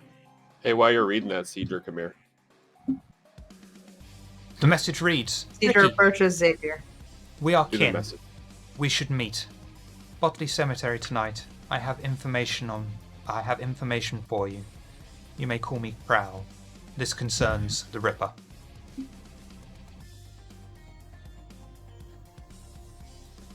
Ricky stares at the message, her eyes go wide, and mentally, not saying a word, she says to Cedra, I just received an invitation to receive information about the Ripper. Mentally, Cedra says back, well, let's do it. Ricky shakes her head, turns over to Cedra, speaks, not really sure why she didn't actually use her voice before. I'm sorry, the message, apparently it's for me from a prowl. They say they are kin to me, but I know no one named Prowl. They know of the Ripper and are asking to meet me in a cemetery to exchange information. Tonight. You're not going alone. Well, I should hope not. It doesn't say... No, I don't believe it says I need to be alone. Doesn't matter. You're not going alone. Well, we definitely What agree. cemetery? An owl? Ooh. Ricky glances at Isaac, shakes her head. So, Gangrel, Wait! Can... a Gangrel? She glances at Isaac again. It's only the Gangrel and the Nosferatu who are likely to use animals as ghouls, right? That was no You simple get a bit tame battle. coy, so... Well, it didn't harm me, now did it? It knew exactly who its messenger was. That was no simple tamed owl. Well, I mean, I guess, anyway. any kindred has the capacity to have a good animal or have some ability with animals, but it comes most naturally to the Gangrel and the Nosferatu. That was considerably impressive. And a name like Prowl... Alright, yeah, I guess we need to meet this Prowl.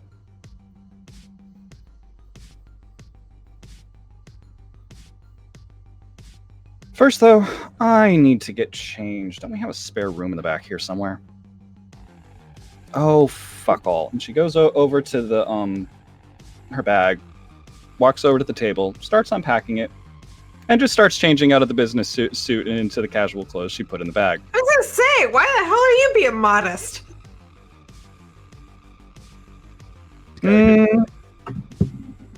You know, I'll old habits. wait outside. Isaac walks outside of the lounge and just waits. Ricky just shakes her head with a laugh and gets changed into a much looser blouse and skirt than the overly tight, stuffy business suit she was wearing for the Tremere.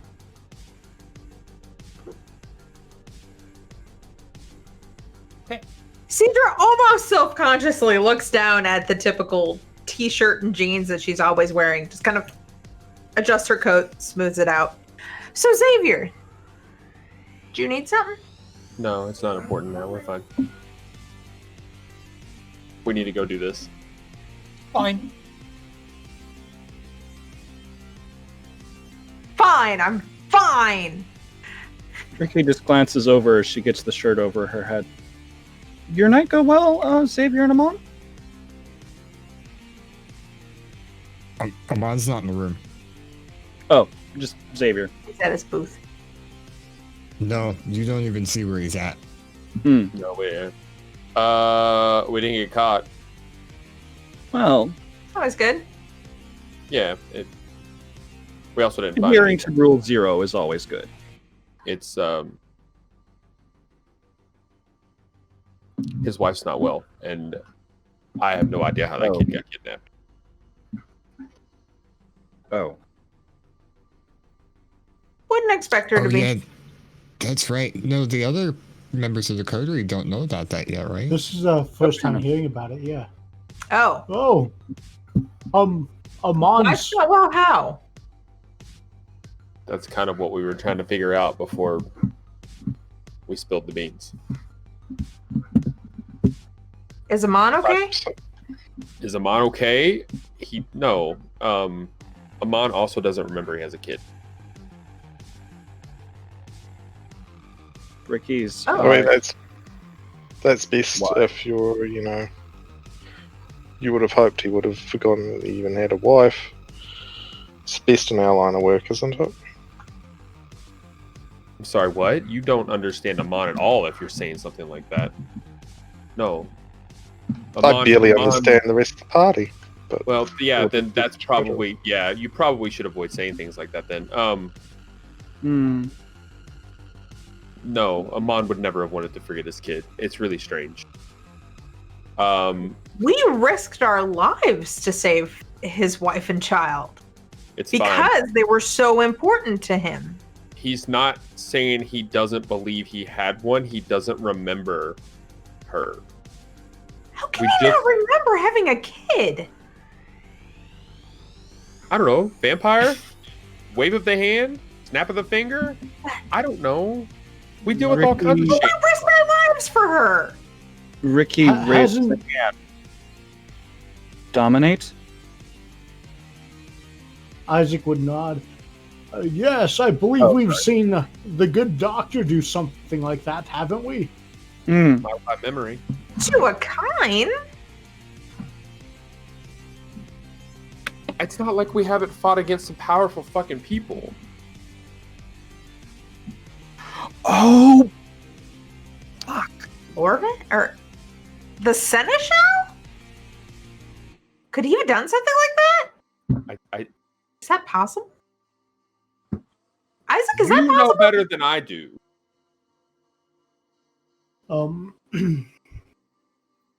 I'm certainly if a kindred is powerful enough, they can use dominate on other kindred. I'm sure it's been done before. Haven't any of you experienced it? I seem to recall Ricky experiencing it firsthand. Guys, I just walked through his Bring wife's his house. soul. Is this debate? Does it matter? Does it matter how it happened? It's happened. The poor guy just walked into his house and saw pictures with his face scratched out of his wife with a kid. He doesn't remember the kid, but he sees now he has a kid. He's confused as fuck. By the way, where is he at? Ricky. How good is the Good soundproof question. room that we installed? It's pretty good. It's pretty good. Then you have no clue where he's at. Ricky frowns. I haven't seen him on, but what do you mean his face scratched out, Savior? Like, you saw him walk downstairs, so you know he's down here somewhere. Yeah. Look, to Rhapsody's point, it's better for us to escape our human lives. Amon was still living with his family when we met him. So, I was getting a different reading from what you said by forget. I thought you meant purposely forget, not he actually forgot. Doesn't remember he has a daughter. He remembers his wife. That's very different, and that is concerning, to say the least. Anyways, Cedra, starting to get worried, starts looking around for Amon. I guess I'm still talking to Ricky then. Anybody else listening? I mean, she'd still be listening, but I think you already know anyways. But anyways, so in order to help Amon kind of escape that and protect his family, I had his records wiped. Good. That's a useful skill to have. Problem is, I got a call saying that she had come into the police station saying her kid had been missing.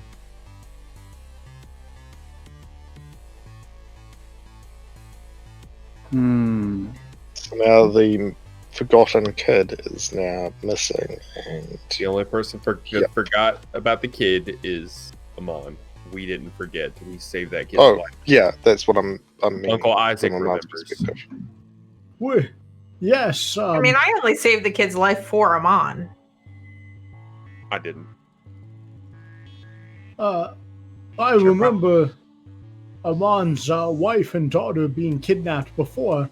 I'm sure we'll find the culprit and save them again for Amon's sake.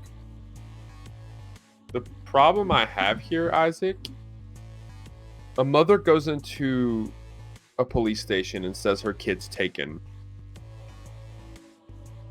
Taken from where? They don't just up and disappear. They don't up and just walk away. Now, Amon still has his surveillance system in his house. Checked back, I think, about 2 weeks. Nothing seems strange. The house is a mess. His wife is a mess. I mean, she's probably drinking every night. She's pulled her nails off, scratching them on the wall. It's bad. She's irritated. We checked through her phone. There's nothing there. Calls the police a lot. Calls Amon a lot still. Cedra at this point is opening doors going, Amon? Amon? You probably would have opened the soundproof door. It's the one straight out from the office. Mhm. Frowning and hugging herself, looking at Xavier and looking extremely pensive. I mean, forgive me for not telling you all, but I don't necessarily need every single one of you fucking up sneaking into their house. No offense. Xavier! I would not have... No, there is no offense. You're free to do as you please. Well, I mean, we tried to sneak in that one guy's house, and that went fucking sideways, so... I mostly blame Amon for that. It's fine. Well, I don't blame you for that. I imagine the police would think the number one suspect for the missing child would be the child's father. However, I'm sure it's quite suspicious that the child's father has no records or doesn't exist. Basically, Amon's dead. How old was she? That's the best kind of right. Literally right. Amon doesn't remember. How old was she, Xavier? Between... It probably came up in conversation. She was about 9. Yeah, I was gonna say 8, 9, 10. You can probably tell from the pictures too. Mm-hmm. And school is still out. Just to, since Miss Hart's is worried mom right now. Cedra is worried mom. Sorry. Yes, you're right. Sorry. If you open up the soundproof room, just to help paint the picture, what are the walls? Are they just solid concrete That's not very on sound. the inside? Well, I mean, like, what materials the interfacing soundproof wall? Added, wouldn't they? Concrete, and then all the shit in between. That's true. Mm-hmm. So is it like soundproofing foam or It's is it in between the concrete? concrete walls. Concrete, and in between is all of the soundproofing. Okay, so it's just straight concrete walls. Yeah, you open the door to the soundproof room, and Amon's just kind of sitting on his butt, sprawled out in a way that looks like somebody just exerted a bunch of energy, and there's just scratches all over the wall. Cedra will walk in and close the door behind her. Uh-oh. Hey, you okay? Yeah, I'm fine. Fine is not okay. What's going on? I guess if you're asking questions like that, I assume Xavier told you. I know the facts, yes. But how are you? Remember when we talked to Kalal that one time?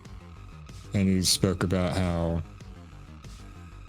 we want to enact our judgment on those who are monsters, but eventually we're going to have to enact it on ourselves. Yes. Remember when I told you I understood what you meant? Yes. Wrong. Tonight I saw that I've practically turned into the thing that I tried protecting my family from in the first place. And in trying to protect them, I just screwed everything up. How? How so? What did you do? I joined the Camarilla, I had to distance myself because the family in the first place was masquerade breach, which would have resulted in all of us dying. So I did what I thought I had to do, and today I saw that I knew it would cause problems, but it's a lot worse than I imagined. And now I figure out that I don't even remember my own daughter.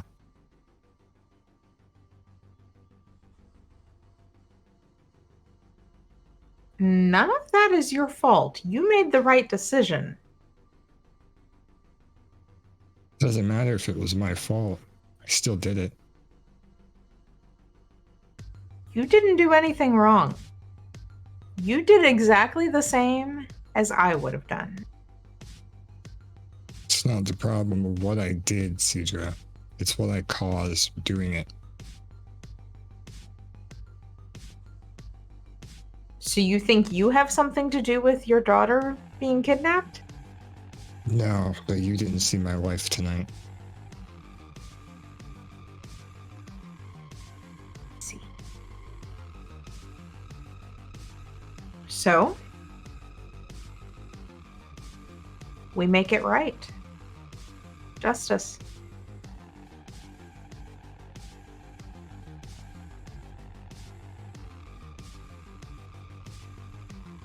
I guess.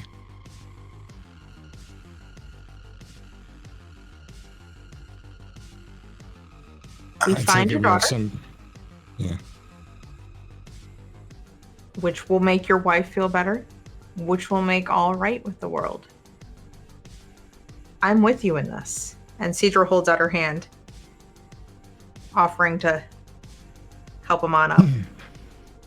He's kind of, even though he's been talking to you, he still has his head hung low. And he'll kind of peek up to see that you have your hand out. And he'll kind of reach out and, you know, that forearm grab type handshake? Yeah. As he does that, Cedra does a tug to lift him up onto his feet. Mm-hmm. You'll probably see that under the corners of his mask, you'll just see that a few drops of like Vitae probably accumulated and are starting to drip on the top of his shirt. Cedra pulls a handkerchief out of her pocket, which is connected to another handkerchief, which is connected to another. Hold on. She unties one and holds it and offers it to Amon. Thanks. And at this point, we're going to go to break. Break. We'll be right back. Do you want... And she holds up the brand. Why? So if we get drug off by a werewolf, you can still talk to you and let you know where I go? I mean, Yeah? Cedra, I met that. She presses the brand into her scene. Are you pressing it on? Me. Yes. Okay, take a Xavier. superficial damage, please, Xavier. Life.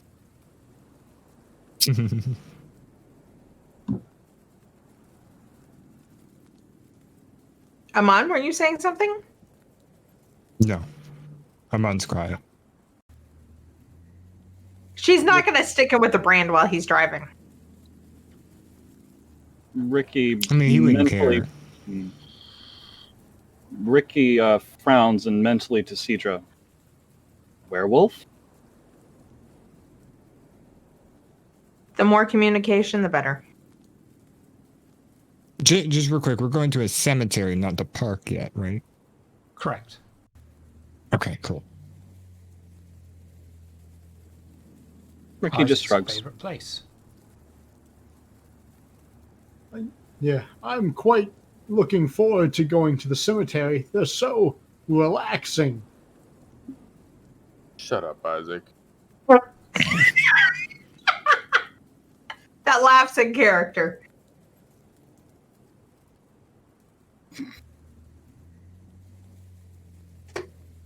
Ricky We know you're tosses being her head. facetious.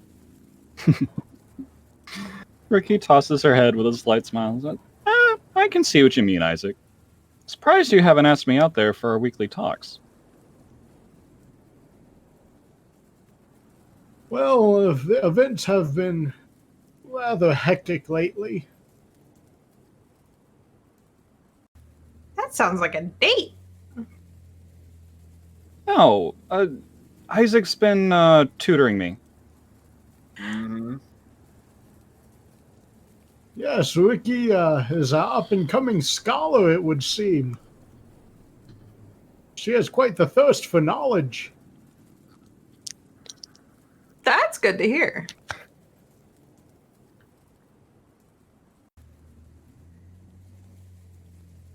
Hmm. It has really made things much easier to cope with, knowing just a little bit more. Knowledge is always good. Knowledge is power. I was trying so.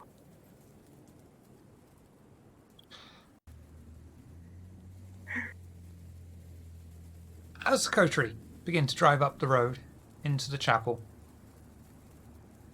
if I can find the bloody thing there, they notice a large black cat, far larger than a house cat, larger even than a wild cat they have seen in the zoo. It carries in its jaw a dead rabbit. As they travel up At the least it's driveway, not a dog. as they travel up the drive, they notice the black cat is following them. Coterie arrive and park near the chapel in the middle of the cemetery. The night is cool and still, and only the wind in the trees can be heard. Ricky quickly gets out of the car, frowns at the cat, focuses her eyes until they turn red, and tries to sense if this animal has a beast. Show me, sense the beast. Sense the beast. Beast.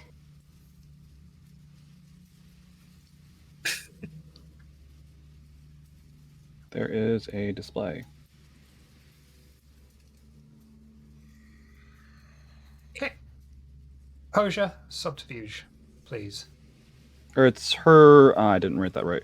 Her resolve discipline Just versus roll her opponent. composure and subterfuge, please. Okay. I wrote that in wrong. Subterfuge. Composure. If I may, real quick, Shiv, it's Ricky's resolve and animalism versus the cat's composure and subterfuge. Mm. I don't say verses. Source my animalism. Okay. I wrote it in wrong. Then I'm afraid you don't get to use the power. Sorry. I'll have to write it in right next time. Them's the rules. If you don't have it written in there, you give me the wrong information, you can't use the power. Shoot. Wrote that in like ages ago.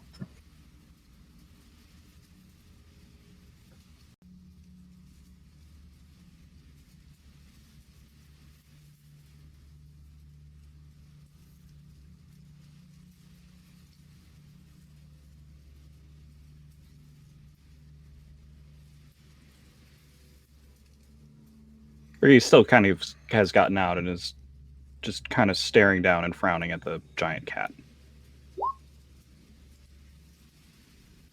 Ignore that.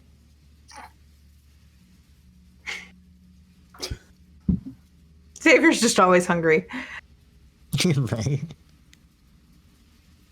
So I we've suppose parked. Isaac would. Isaac will get out of the vehicle and stretch a little bit.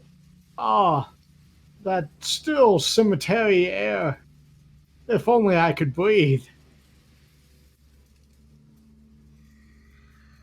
Cedar gets out and says, "You splash a life." I don't have any time for that nonsense. Why would you want to actually breathe? Before Xavier gets out of the car, I just go, is it really necessary that we rejoin them? I don't even know why we're here. We can wait. That's fine. I don't feel like I'd dealing much with rather other go join them. Ricky, just don't did you feel like say dealing someone with- was? Are you inside the car or outside the car, Isaac? I'm outside. I didn't mean to continue. I'm probably I was just gonna outside, say- but with the door open. Yeah, I was just going to say I don't feel like dealing with other vampires' problems tonight. I feel you. Do you want me to wait with you? But it's up to you. I'll watch. This is fun. Cedra, sweet. not seeing Amon get out of the car, knocks on the window.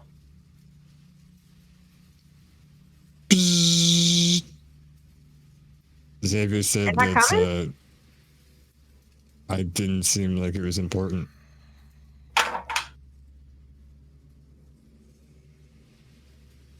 What is Big Well, Black Cat they're doing? all- Cedra looks back at Xavier. I was going to say, while they're all discussing all of that, Ricky's kind of crouched down to her knees, staring at the cat, tilts her head, and just says, Prowl? You're still muted on Discord if you're trying to talk, Storm. She just meow. I said prowl. Oh. Pay attention, Cedra. Quit worrying about us. As the window goes back on. Wait! she puts her hand. Rhapsody would Holds out the brand. through that. Yeah. Walk back. Walk over. Eats up the brand. Presses it to Amon's skin. One superficial point of damage to please. him on.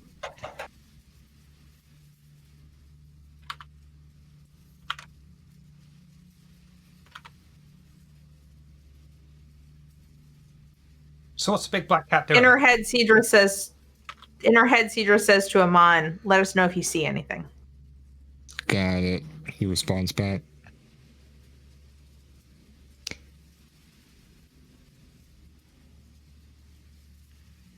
Storm, you might need to unmute yourself on Discord. It's not the push to talk, it's the little microphone button. There you go. Oh, that's me being Yep. stupid. Sorry. The cat unfolds into a tall human who glares then at Ricky. How many winters have you? Pop. Ricky starts back several steps, kind of tripping over herself. If you mean how long have I been kindred, not even one. The woman rolls her eyes. Pops. Ugh.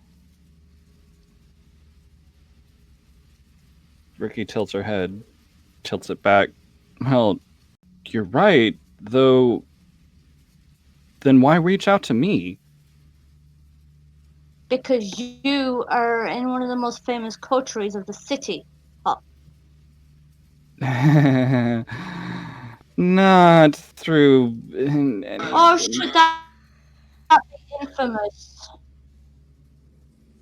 Infamous may be more fair. If this is your Cedra stands a little taller. if this is your coterie, that is. They are. Cedra comes up and puts an arm around Ricky. Huh. Yeah, Well, I haven't. we're her coterie.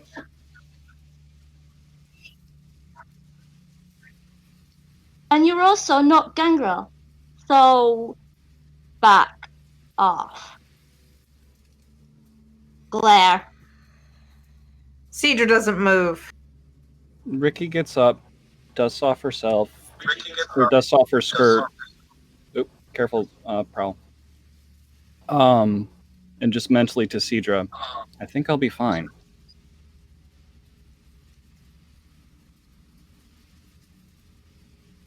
I'm still right I'm here. fine. I've got your Thank back. you.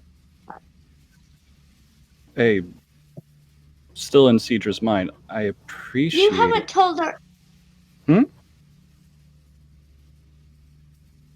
To the other members of the coterie that are there You haven't told her a thing about being a gangrel, have you? We're not Gangrel. Leeches. Isaac has told me a little. I met a Nosferatu who told me some things I don't quite believe. You're the first true gangrel I've met and spoken with.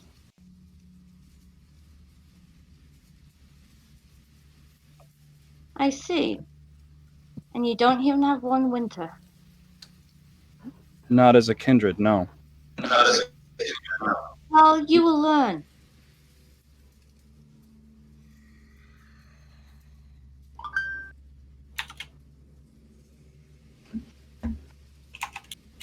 Now, I asked for this meeting because I had some information for you. If you wish to hear it, you and your coterie of leeches. Your owl brought me a message, something about the Ripper. We would greatly love to hear that. We've been hunting the Ripper and we don't have a fucking clue what the hell it is. Well, I think I can help a little there, am I, owl? And she holds out an arm and the owl lands on her arm. This is Spartacus. Ricky just grins from Marshmallows. ear to ear. Hello, Spartacus. The owl just kind of tilts her head at her and screeches very softly. She's saying hello. Hello.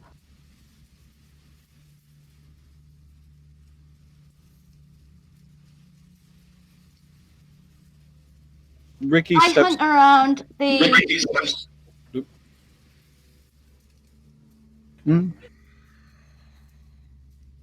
Go on. That was my fault. Ricky just steps forward and a bit away from Cedra. What is it you know of the Ripper?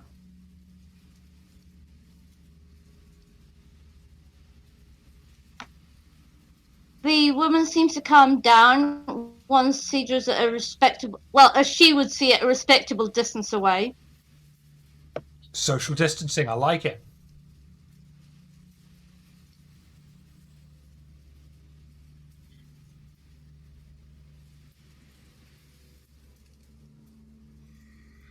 Hold on a moment.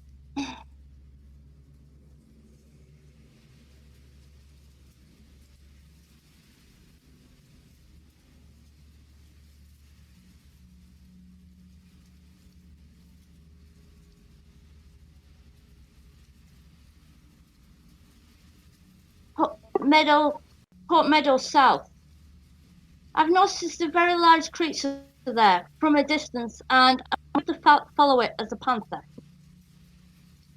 I change to this form, and it flees.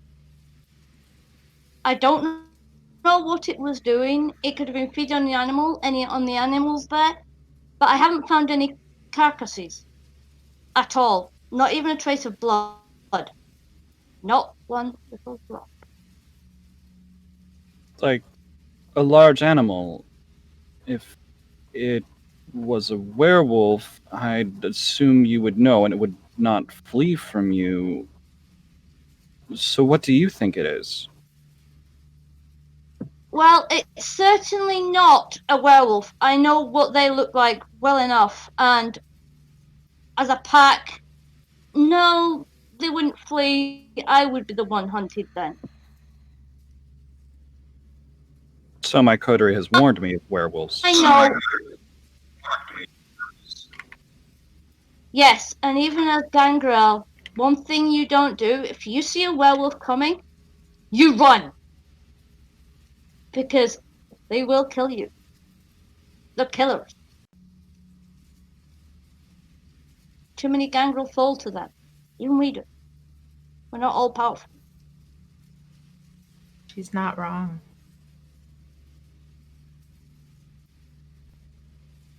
But whatever First, this yeah, was. I did think it was a wolf, but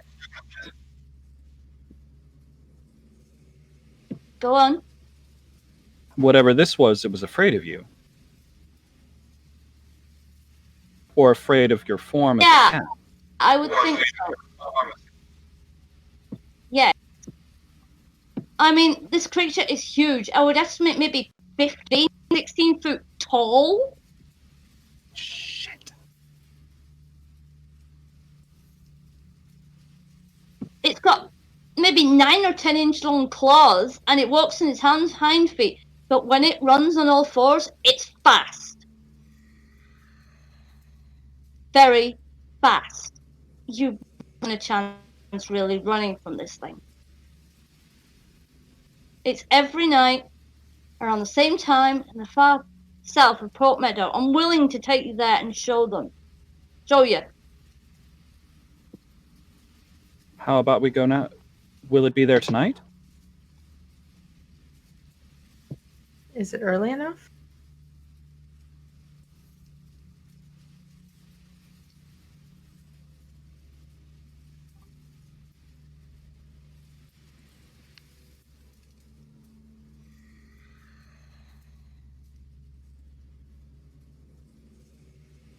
Prowl? Will it be there tonight?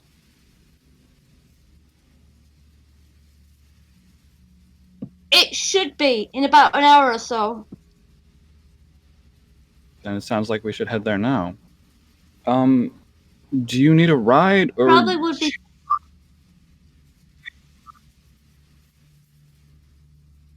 Probably be there quicker than you are. Ricky smiles a bit at that. I can imagine how. I would like to know how you do that.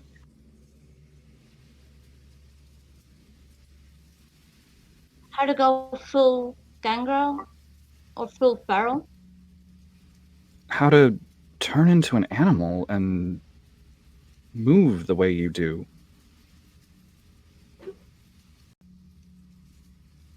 You have But- to have several more winters before that you're able to do that, young one. Fair enough. Tonight we hunt a ripper? Yes, and there is always penalties for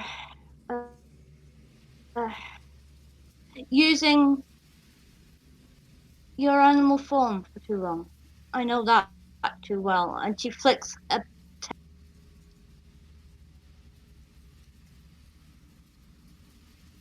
She's pointedly drawing attention to the fact that she, even though she's human, she still has a tail and a cat tail and cat paws. Ricky's eyes go a little bit wide. Oh, so not everything that Nosferatu told me was quite a lie.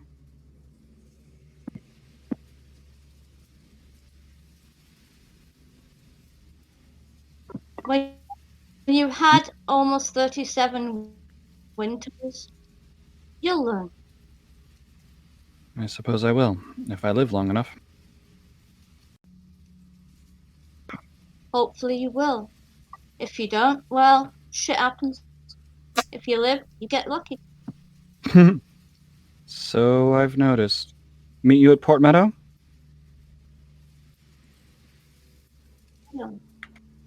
Ricky, child. How did you... I'll ask you another time.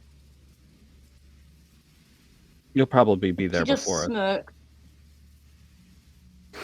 Ricky Oh, smirks hell back.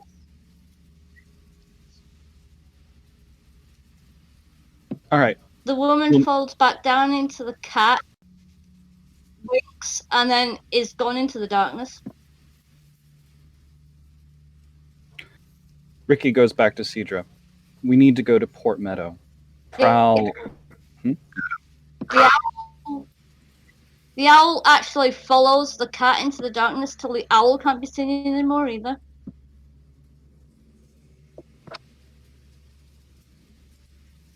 Port Meadow then? Ricky nods. Prowl seems to believe we can at least see the Ripper there. I hope we're ready. Yes, I'm quite excited. and quite interested to see, and finally to see this whipper with my own eyes. Mm-hmm. And Ricky goes to hop into the car. Isaac would hurry into the vehicle as well. You open the door and Amon hurries up and turns the radio down. So what are we doing? Cedra slips in behind Amon and says, Port Meadow, we might be able to catch the Ripper? You two have all your guns, don't you?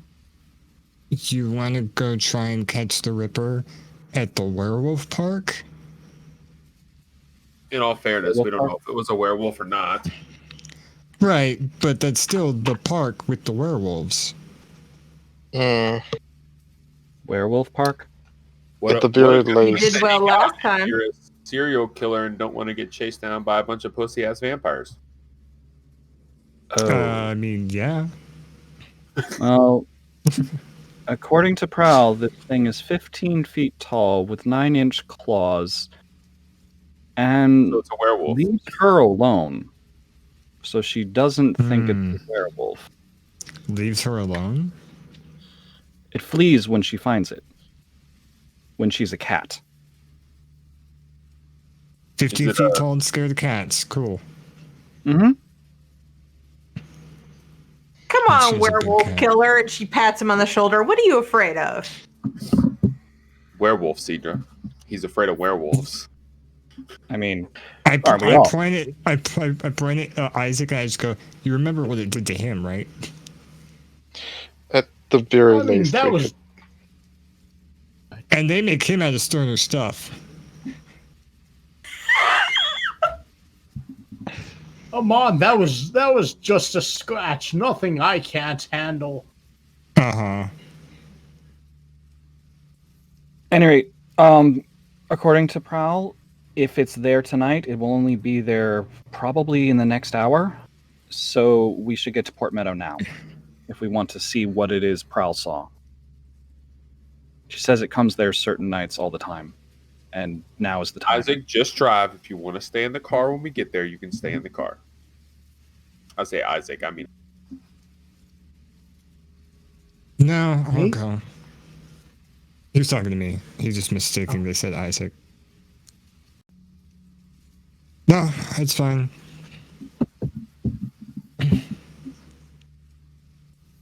I swear to God, if the cat's wrong, I will hunt it down and kill it. She frowns and turns to Saber. I would prefer if you did not. I would prefer not to get bad intel and be led into fucking werewolf territory. Don't care if you're upset All about right, fair enough. And I will start the car and drive to that place. at the very least, we should at least try and see what this thing is. I don't Let's know. just stay in the car until we see something.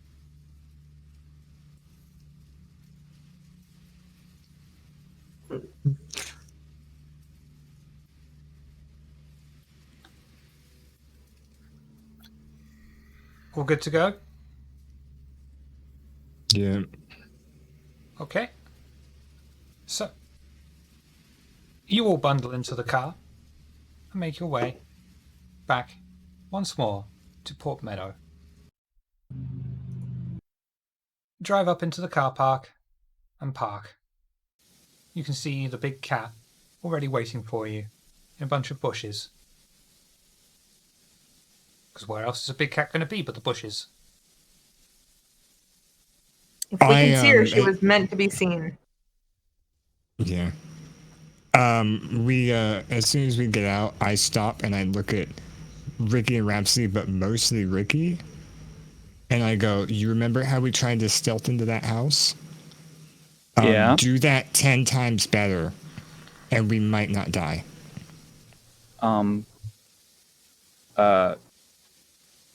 Maybe 10,000 times better, Amon. That was bad. Yeah, well, the whatever the Ripper is might be scared of this big cat, but a werewolf, if there's one around here, which there usually is, won't care. All right. Ricky Hey, nods. Amon, Yeah. I can be quiet. I activate silence of death. Amon just throws his hands up I just and start goes running. to follow. Ricky, Before Cedra gets out of the car, she kind of makes a nod to Xavier and does the same thing. If we're really trying to gotta be get that. quiet here, do we want Isaac around? Actually, Isaac was handy last Absolutely. time. Isaac would step out of the car and step forward. If we're going to be facing the Ripper, I'm going to be front and center. Isaac, that's not what she said. She said if we need to be quiet, should you be here with us? Ricky just has kinda already lean- started walking away from them towards Prowl, trying to be quiet, and is kind of stopped paying attention to them. I just kind of lean down to Isaac's level. And as that's happening in the background, I put a hand on his shoulder. I put a hand on his shoulder, and I do this with the other hand, and I just go, I'm not going to stop you from coming, but don't say anything out loud. And I turn around Isaac and I start nods. following.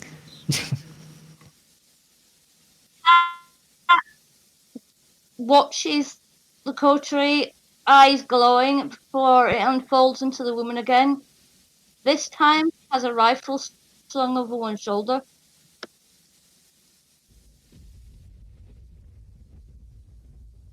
That's handy.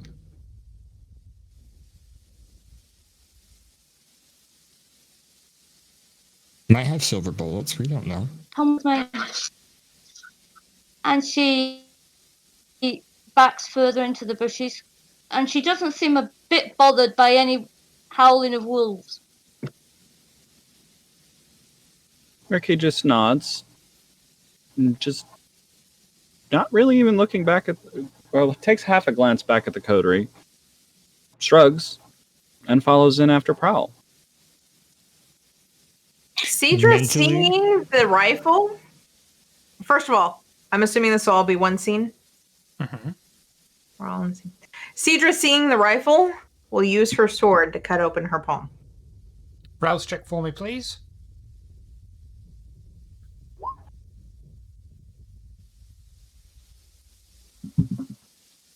Xavier As you're chambers doing the that- cartridge in a shotgun as quietly as he can. It's not quiet.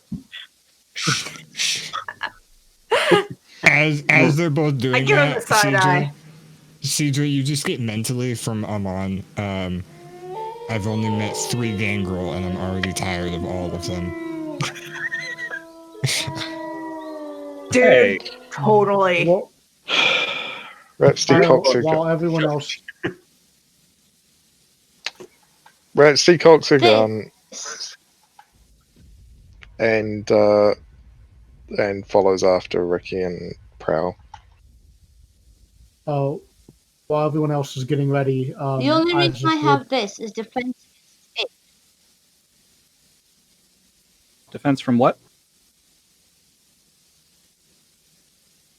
from the Ripper. Or this massive beast, anyway. Will it be enough? That's why I have this. Cedra holds up her sword. We'll soon While, see, won't we? Ricky while glance. everyone's getting prepared. Oh, sorry, go ahead. No, Isaac, Ricky come on, glass- spit it Isaac. out. Mhm. While We know how everyone's forgetful getting you are. prepared, Isaac will rouse his blood and activate toughness. Okay.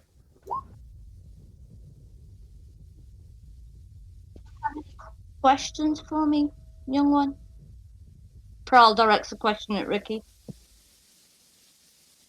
Time to bring claws out, or we just wait and see. Wait and see for now. Ricky nods. Do any of you have any questions about Gangrel We'll I get can there. help with you with? We'll get there. Prowl leads the coterie through hedges, trees, and thick grass. She finds them a spot hidden away in the greenery, with a clear view down to the line of trees below them. This is the exact place that Prowl has seen the creature appear every night in the past week. Despite waiting for a fairly long time, nothing happens, and no creature appears.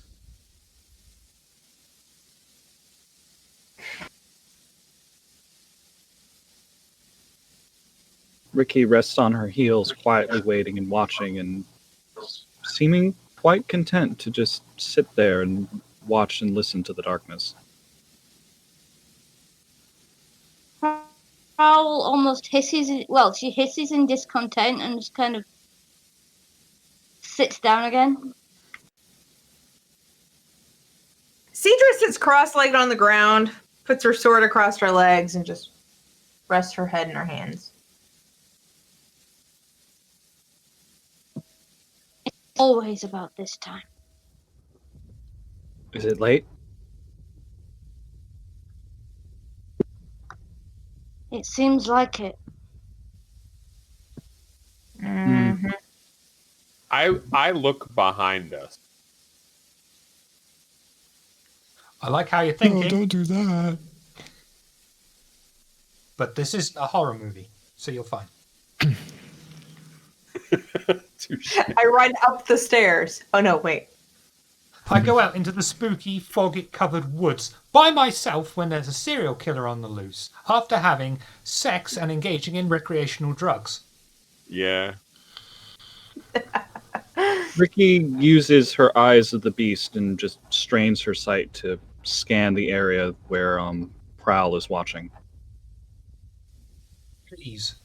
Trees, small animals. That's it. See a rabbit? Run away.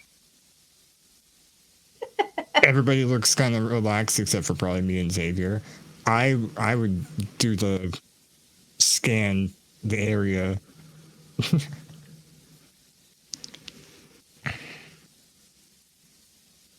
This might be the shadiest fucking thing we've ever done. Just telling me. I haven't Alright. murdered anything yet. They're waiting. Ricky just kind of tilts her head as she's watching the animals that she's noticed in the underbrush. Looks to Prowl and goes, "So, I saw you eating an animal like that. How does that work?" Yes. Ew. Well, I don't exactly eat the animal. I just drain it. And then I usually take the meat into the city at a later date and sell it.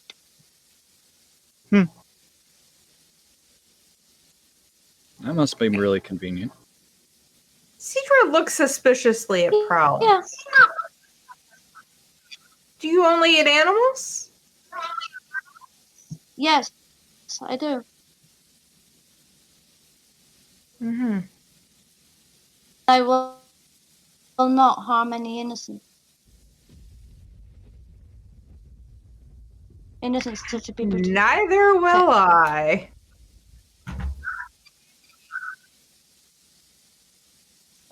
Wasn't that I was good to me? I was quite hoping we'd finally see this whipper. Isaac looks around.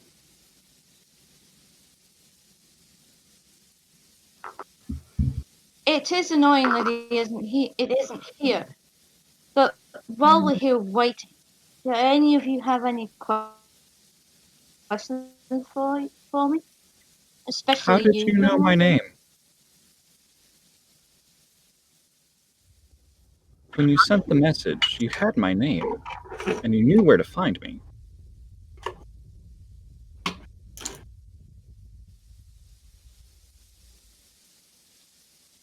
And for the Gangrel. I think we missed the first half of that. Sorry, Prowl. Prowl, when you sent me a message, you knew where to find me, and you knew my I said name. Coterie.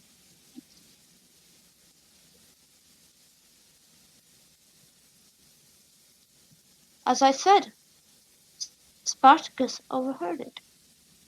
Just because Spartacus is an owl doesn't mean to say he's deaf. She's deaf. She's a Oh. very smart bird. I should know. She's my family. Oh. Well, that is useful. In her head, Cedra says to Xavier, No, "Are we letting owls in the bar on a regular basis now?" My reply back was, every time we get involved with this shit, it's always something goofy. You Cedra mean like Malkavian? Xavier. Perhaps he wouldn't have heard that. Oh, okay. I'm sure she would. Oh no, it was It was something. no, we You're were absolutely using the right. brand. You're Yeah. absolutely right. Yeah. Yeah. Get out of our head.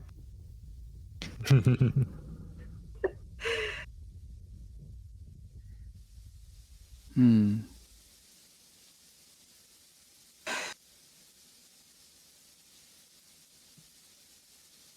Xavier to Cedra in her head. Ow. Just to stand up, He stretch can hear her very laughing carefully, mentally. silently.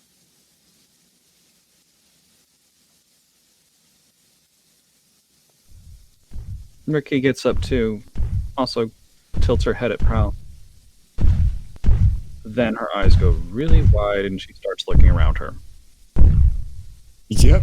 Amon's eyesight darts to wherever that sound's originating from. Cedar stands up. Prowl looks around, At this point, trying to track the sound. before you even have enough time to react, a fucking humongous clawed hand, bigger than anything you have ever seen, reaches down faster than you can even blink, grabs Prowl by her face, drags her off, and disappears into the darkness. Mm, I'm going back to the car. Seems pleasant. I'm going back to the car. Who's with me? I'm on. I think it's too late for that, buddy. I'm trying not Ricky. to smile when I say that. Screams, "Fuck!" And okay, first brings her claws right out. So that's a rouse check, right? I think we determined that was a rouse check. Show me bringing I out forgot bastard that. claws. What'd you call them? Bastard claws, because they cut a Okay, bastard. that's what I thought I heard. That's what I thought I heard. I think I forgot to double check it.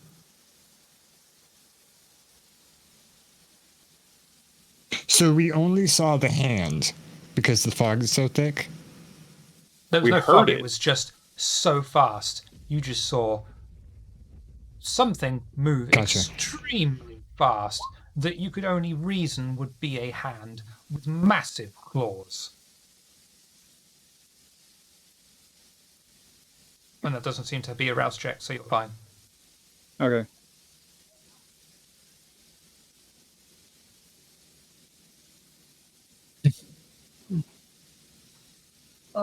Do we want to go after it, or do you think Yes. this is Nope. beyond us? Well, Not then stay really. here. No. All right. Am I going alone? If you'd like. Damn it! Fuck! Fuck! Fuck! Wait, are you an idiot? Are you wanting to go chase that? Yes. I get the whole Gangrel. And Yeah. I'll go stand next to Amon. I get the whole Gangrel thing, but none of us are chasing after that. On the plus side, I don't Where have the to kill fuck it. did it even go? Ricky just starts looking. It knows where we are. I don't necessarily like this plan, but let's wait for it to come back.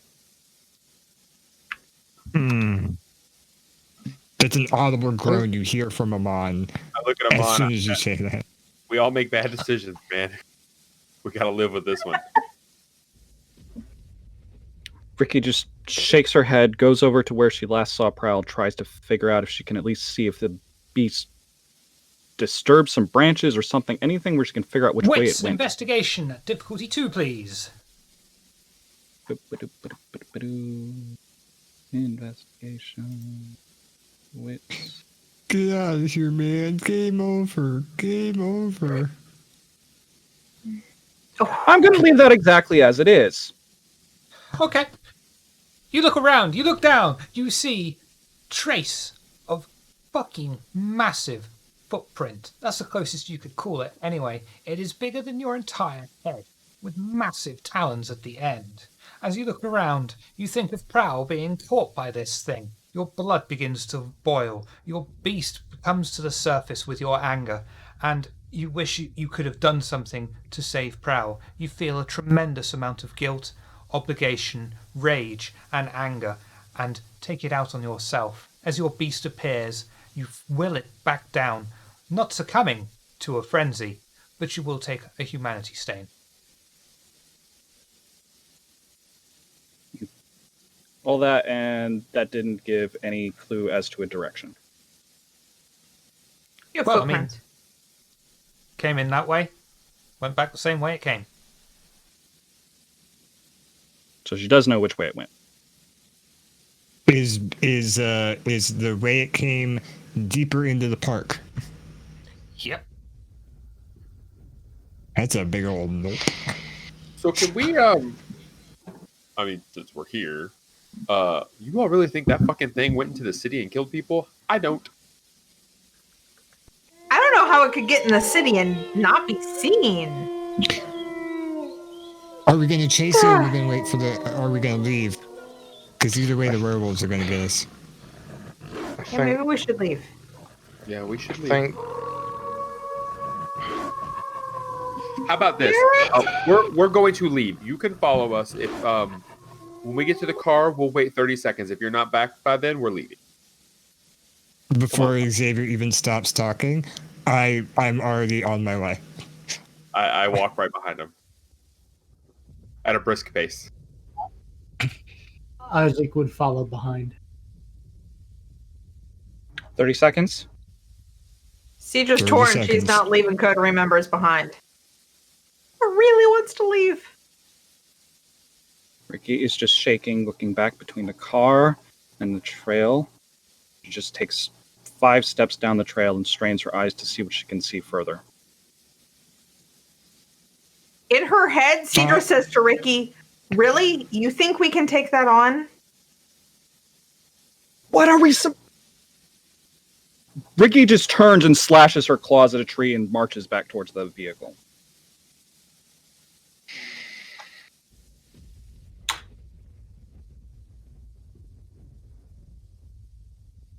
You're muted. You're muted. He knows. What do you want me to do? You're gonna risk your life for nothing. So where's Ricky right now? Standing in front of Cedra in front of the car. Oh. Carry on. She did kind of attack a tree. Apparently we're not going to roll for that because that'd be silly. She marked the tree. It's a tree. we should at least go and try and get a look. It's a death wish. All we know currently is there is large footprints and large claws. We can stealth in and we can get a look. Just I don't like hold it on, either. Real quick. Like, you probably know that we killed a werewolf, yeah. I'm not shy to share that because I'm the one that did the final blow and it's kind of a proud moment for me. That thing that we killed was still a baby, and that thing is like twice the size of what we killed, and we still had the difficulty with it. I want to kill werewolves as much as the next person, but whatever that is, it's way past what we can do. Then what the what the fuck are we supposed to do then?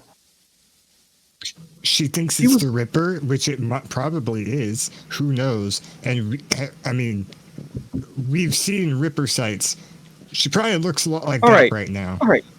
And It's gonna be Ricky just fucking starts gone by pacing now. around in a circle. So Werewolves. Is a werewolf really going to grab one kindred and leave the rest standing around to have an argument? I mean, I'm already We should probably be back at the standing around car. having an I argument. walked off. I'm nowhere fucking around. I would have been at the car. That conversation I we thought had, that- I think should have happened. I thought Amon and I were already probably at the car. With I Isaac. heard something about being at the car, so yeah. my Isaac mistake. will roll the At the window car now. down. Yeah, Oh. Isaac rolls the window down. You have to pick your battles. Know when to retreat. Isaac, they've never been in a battle. This is their Information. problem. I gotta We need a admit, here- plan. We can't just run in there. hearing that from Isaac's even scarier. They've never been in battle. They don't know how to react to something like this. Ricky. Hmm. Do a willpower check for me, please. It's the closest I'm going to get. Fuck you. Which I don't think you can re-roll that because that's a track check. So she gets 2 successes. At this point, I'm just fascinated what Shiver wants to happen. You are composed enough that if you wish to go back in and check around for clues, you can.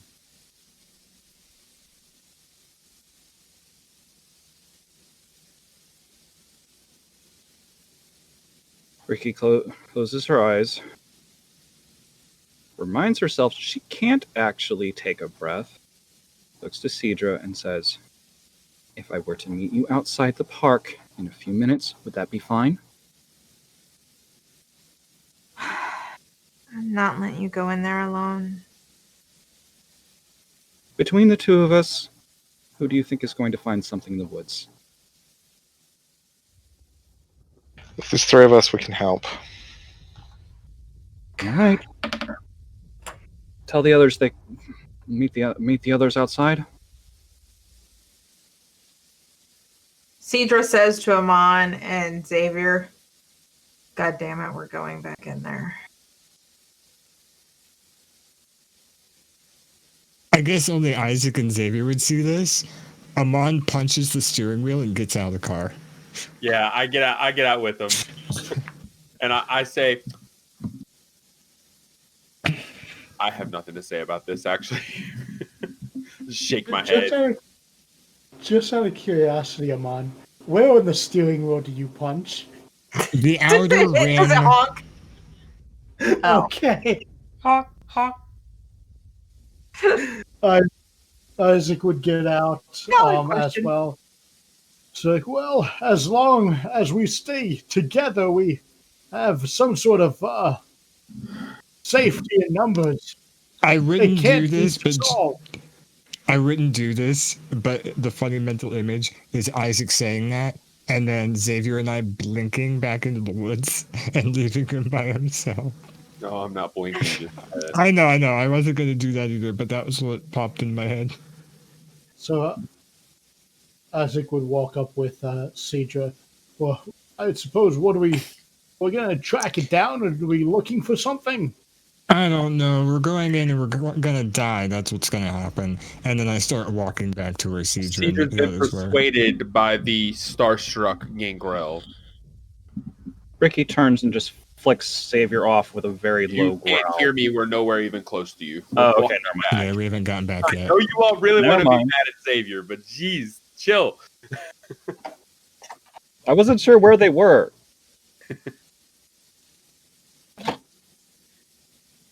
So you're walking back in towards the location the prowl was abducted from. As you look around, you see nothing. You turn to leave, and it's at that point you are charged by 2 massive, ferocious, hungry lupine. I blink. Now I blink. I blink the other fucking way. You're going to go the other way. In everyone's head who has the brand, they hear Cedra say, "Fuck, fuck, fuck, fuck, fuck, fuck, fuck, fuck." Do they? I want to point out that the other way, Xavier, is Towards the further car. into the park. They're They came in behind it? between us. Yeah, they're in between us and the car.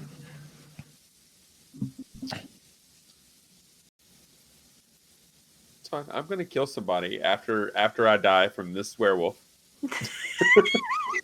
What do you mean, this werewolf? There are 2 of them. Yeah, These. I got you. Man. I'll let you go first. Because I'm generous Me? like that. No, don't make me go first. Well, I'll let you as a party go first. Well, you were trying to escape, Okay. and you got stopped by a werewolf. So who would like to do what? Let's start. Armon. They're both around the same size, right?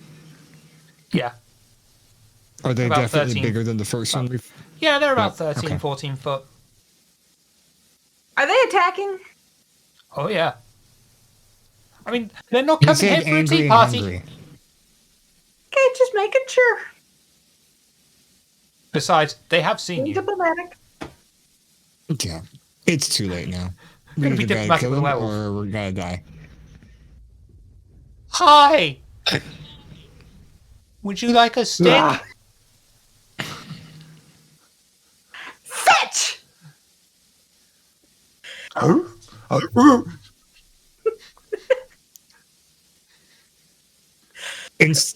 Enjoy that Oh, laugh. yeah, It's the does last one you're anybody- ever going to have.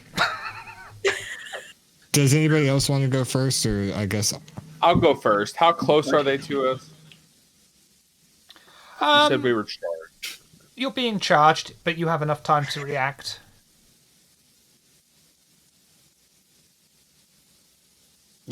remember unlimited powers per turn. I know, unlimited To a point. power. I got it. I'm going to use fleetness. And I am going to. So, how do I explain this without a map? Like, if the car's here and we're here and they're in between, I'm going to Oh, the car's go. further away than that. I'm just giving you points, right? Oh, okay. They're in between us and the car, right? Oh, yeah, yeah, yeah. So I'm going to, if they're charging us, I'm going to blink off to the side a little bit, not deeper in, but off to the side a little bit. Does that make sense? Okay. Yep. And not a little bit. I'm trying to. You're being run a as hard as I matador. can. Maybe, maybe it keeps charging after the full group and ignores the one. I don't know.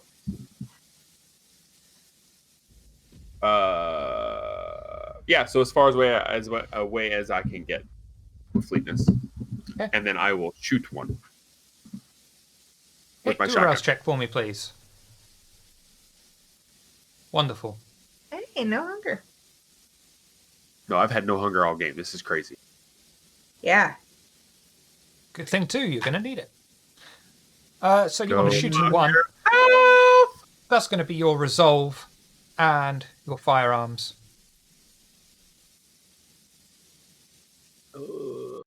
Where's resolve? Furthest right. Bottom. Oh, there. Oh, then I'm looking for firearms. Sorry.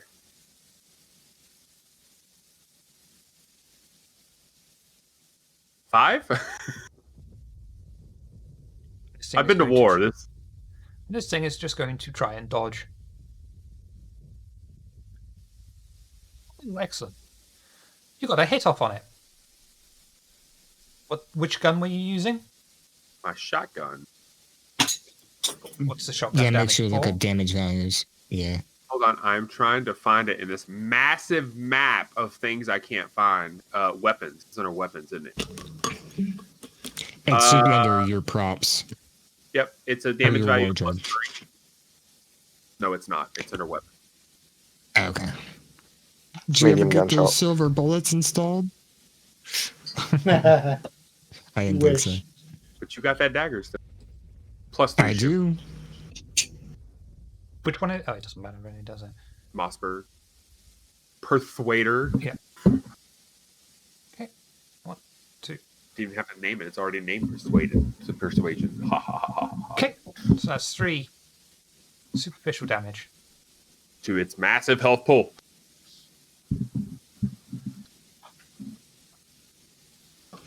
And then I activate non, if I can. Not really, no. Okay, unlimited powers isn't a thing. Come on, shut up. No, it's order of tasks. You can't do minor okay. task, major task, I got minor got task. You've got to do all your minor tasks and then round it off. I'm fine. I don't need to do shit. It's a good thing I learned that because I was about to use daunt and attack my turn. Cedra. How close are the werewolves? Within... Melee range? No, not yet.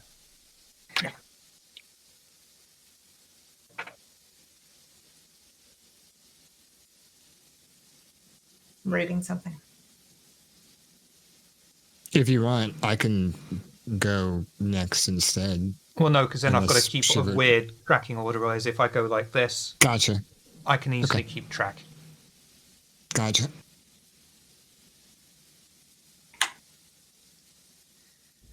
I bite my tongue, filling my mouth with blood.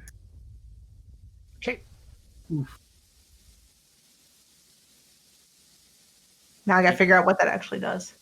So first of all, rouse check for me, please.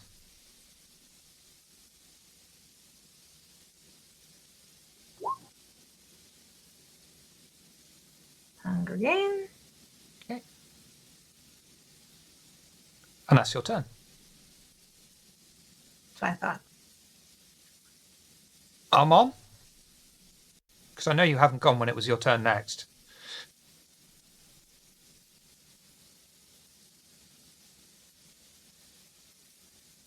Sorry, I'm back.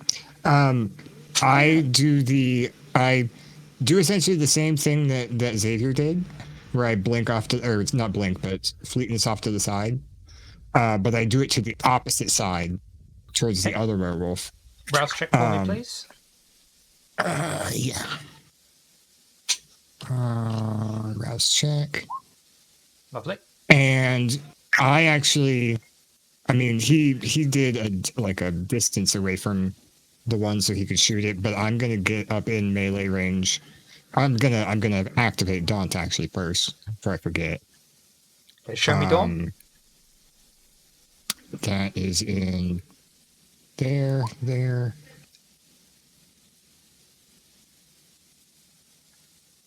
Okay. And I am going to melee attack the wolf with my silver dagger. Okay. Strength melee, please. Okay, and it's a dagger, so.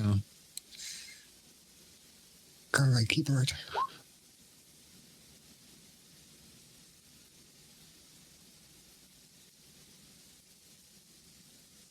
I guess it tried to dodge. It did. You can re-roll if you'd like.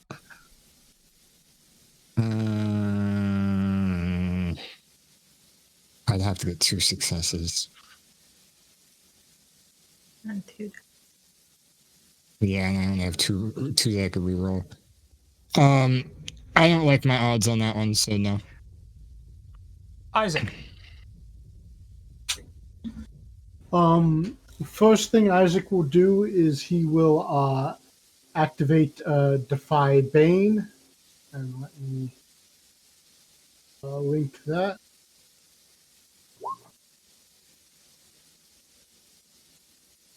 And it's just a rouse check.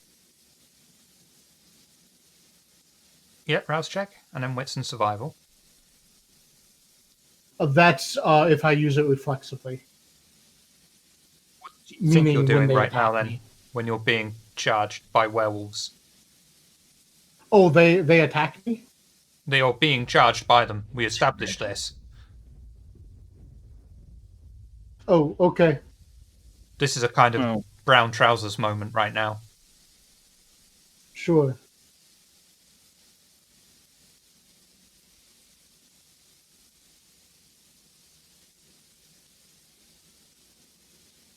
Hold on, let me look for it.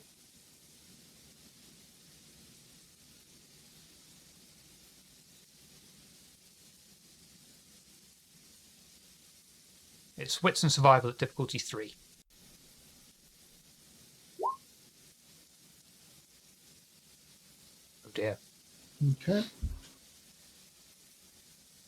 And then I will try to. I'll walk forward and I'll use on one of them. I'll go within melee range and use a necrotic plague, and I'll try to touch one of the werewolves. Show me necrotic plague, please. Do that. Rouse check for me then, please. Mm-hmm.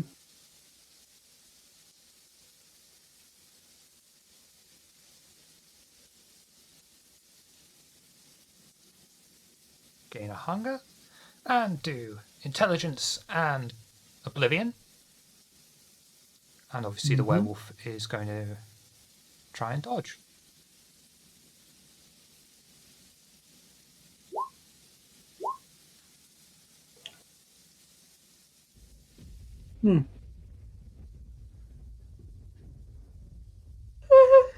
A nice try, but miss. Yep.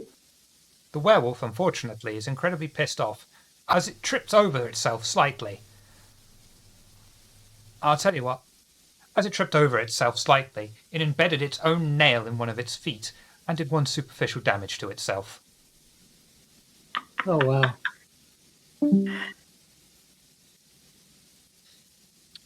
Ricky. Woo. That's how I felt about that one superficial little werewolf. The wrong button. Oh, thanks. Don't put mute button, the exit button, by the way.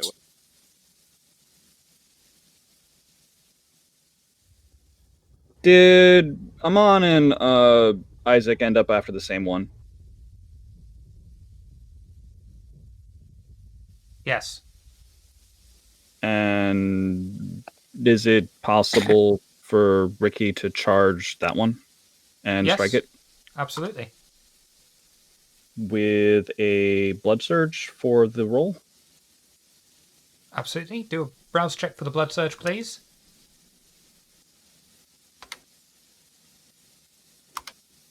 Probably limit that. Okay, gain a hunger. And you had feral claws already, I believe, right? Right, that's just the damage bonus. All right. And so you want to go charging in and try and slap the werewolf around its giant maw. Yeah. The one that just stuck itself in the foot. Okay. Strength. Brawl. The werewolf is just going to try and dodge. Easy roll, boy. No, it is not. And there is Ricky's Beast. Yeah. You're paranoid. I think that's a fair one to say.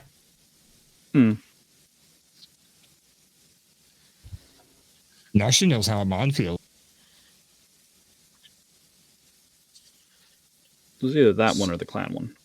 Until you spend an hour in a safe spot, you will be suffering -2 to all your dice rolls.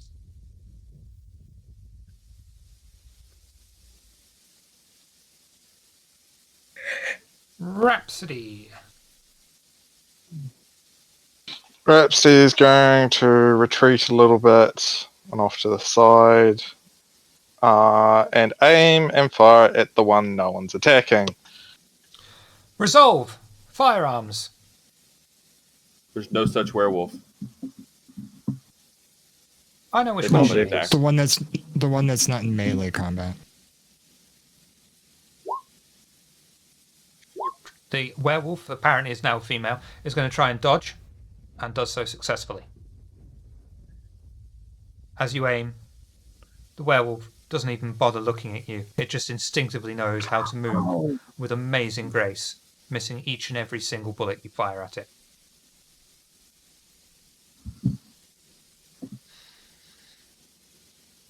So who is in melee combat? It's Isaac and Armon and Cedra? Just Isaac and And Armon. Rick- It's melee range. Oh, that's right. That's right. As Armon... Ricky in melee? She missed, but does that put her in Mhm. melee? Oh, yeah, she's in melee. Yeah. Oh, yeah.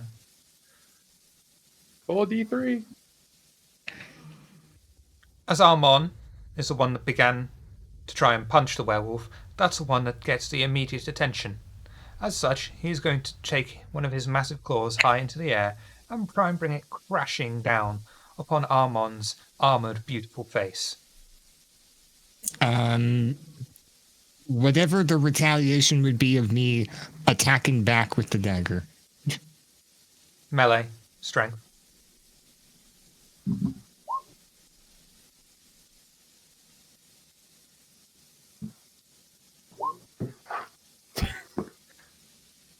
Well, As guys, the- it was nice knowing you. As the claw comes down on you, you stand there holding your silver dagger with more confidence and skill until the claw finally reaches down, scratches along your face, and does 5 points of aggravated damage to you. 5 points.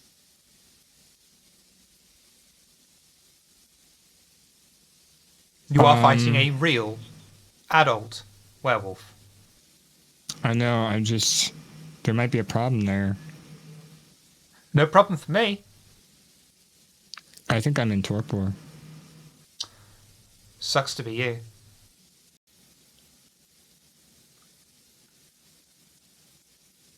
You've only got 5 health. How much? Oh yeah. I have 5 health, You're in torpor. and I'm already I at only 1. have 5 health. I am also already at 1 superficial damage. Oh, because of the brand. Well, I mean, that wouldn't matter. I still only have 5 health. I have 4 full and 1 half.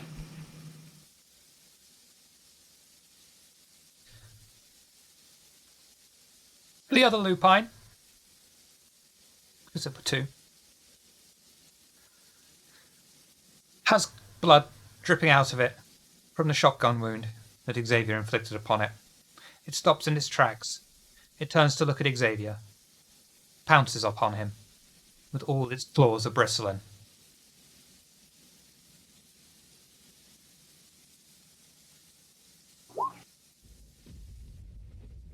Can I dodge? Absolutely. Athletics, dexterity.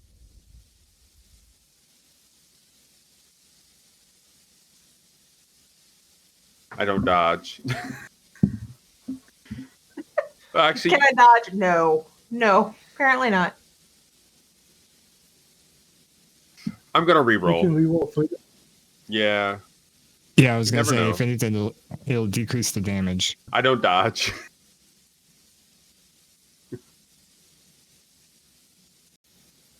The werewolf comes crashing down upon Xavier, who manages, using some of his skill that he picked up as a ranger, to at least mitigate some of it, and takes 2 aggravated damage, as the werewolf begins to tear and feast upon his flesh.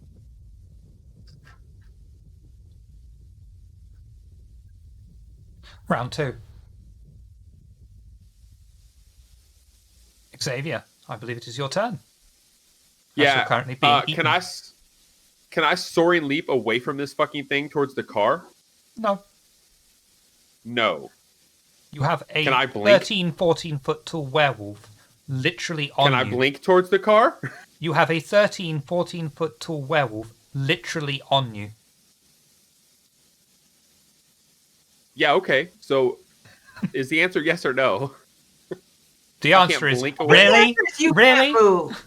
Yeah. I don't melee. So yeah. Cool. I shoot it with my shotgun. Shoot it. That's fine. Point blank range. Dexterity, doesn't matter. firearms.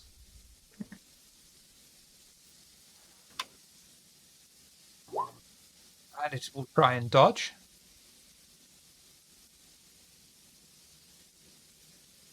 Yeah. See, Shit. like, yeah, you're like shoot at close range. It has too many dice. No. All right. Cool. Not like you can do much else. Nope. Cedra. I spit the mouthful of blood at the one that attacked Amon. Oops. So there's that again. So it's going to be strength and blood Dexterity and sorcery. athletics. No, it's dexterity and athletics attack roll to see if it Yeah, hits. yeah. I'd much rather have the other. Okay. So you do dexterity and athletics, and you were the one. This was at the one that's currently feasting on Xavier's insides and Amon. outsides. No, on Amon. Armand's. Oh, of course. And he's just going to try and dodge. Fuck. Cedra makes a disgusting noise of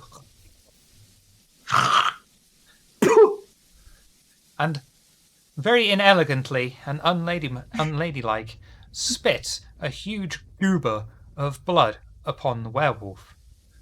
The werewolf doesn't even flinch as the blood just goes soaring past it. It lands in a pile of The grass. blood doesn't hit it whatsoever. No.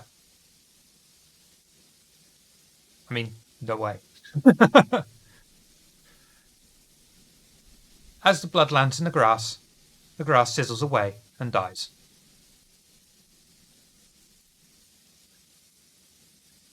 I bet a deer. Armon, you dead. Torpor. Torpor. Isaac. It's my turn.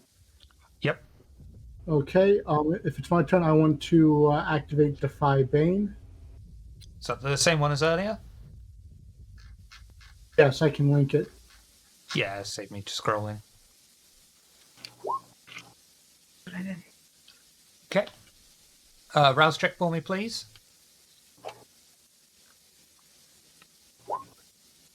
Okay, gain a hunger. All right.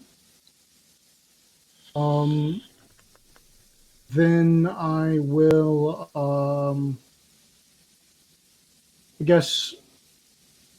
Are the werewolves within range for both of them to be hit by Aura of Decay, or just one? Or I'd say just one. I forget what the range. Okay, just one. Like that. I don't remember what the range is. 5 yards or meters. Okay, I'll go ahead and roll this then, and try to Rouse catch check one for of me them. again, please. Yes, it is a rouse check. That is right. I hope I don't get another hunger. Holy crap! Oh boy. Let me go ahead and roll this Aura of Decay.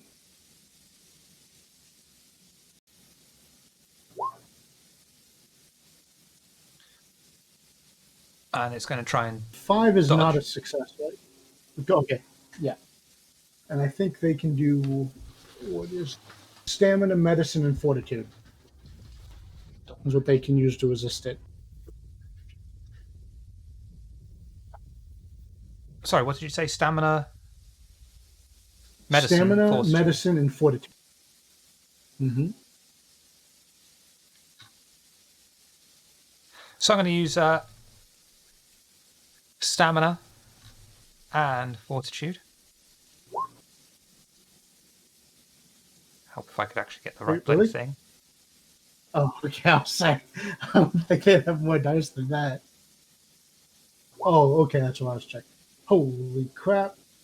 Now, here's a question. If I do a willpower reroll to get more than 6, would I win, or do they still What win because level they got a is crit? Aura of Decay? It is level 2, I believe. Let me double check. Yes. Level, No, you level can't 3 reroll. power. So, You're only blood potency 1. okay. Blood Oh, potency you're 1, you right. can only Okay, reroll I level didn't 1 realize. powers. Oh, good to know. Okay. Oh, what about willpower reroll though? You can't re-roll willpower at all. I'm confused. I'm really confused. No, I think she means spend a willpower to reroll. Oh, to spend... Oh, Yeah. yeah. Yeah, as opposed to like that's the full reroll thing. Yeah, that's the same thing. No, now I'm really. Well, I'll see you later. Your blood potency is tied to various different rerolls. If you're blood potency 1, you can reroll level 1 disciplines. You can't reroll anything over level 1 discipline. Mm. But I mean, I had read that as a completely different sort of thing than the willpower reroll. What do you mean? we'd have to get into the books. I wasn't going to worry about it right now. It's a bunch of It's specific stuff in the book. Well, look. That there was I mean, some the way will- to re-roll all the dice of a discipline roll once if you I'd have to go back in the book and reread it. But it's only really frequently useful if you have like a lot of blood potency. Regardless, the werewolf got a crit. But he was only dodging. Yeah. Ricky. I have a question for the next turn. Go. Ricky is paranoid as fuck now, so as the werewolf dodges away from Isaac's ability, she starts running towards the car/exit. Okay. Don't worry, I got it. You're running. That's fine. Do a dexterity and athletics roll for me, please. Let's call it difficulty 2. With a -2 modifier. She'll fail that. That's an automatic failure. Okay. But still roll it for me, please. Because it matters what kind of failure it is. Yeah. Alright, that's no problem. You look around. You begin to run off. Rhapsody. She's going to try and shoot at the werewolf that's up on Xavier.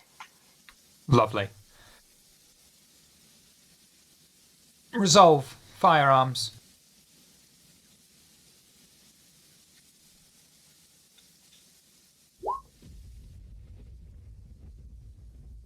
And it's not actually going to even try and dodge because it is too busy enjoying the taste of Xavier's flesh. You take fire and sink 3 bullets into its tough hide, doing 3 superficial damage to it. It lets out a yelp of pain. And the final round. The gunshot has a +3 modifier. Sorry, got to add that. But if you just want to do it as 3, it's fine.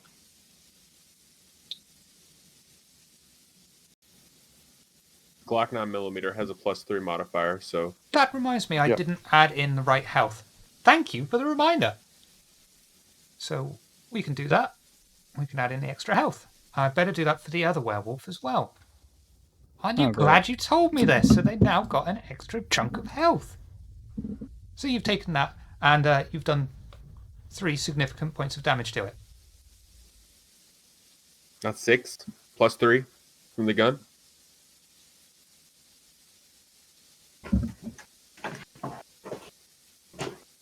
Thank you. The werewolf continues munching happily on Xavier. Okay. Final round. Xavier.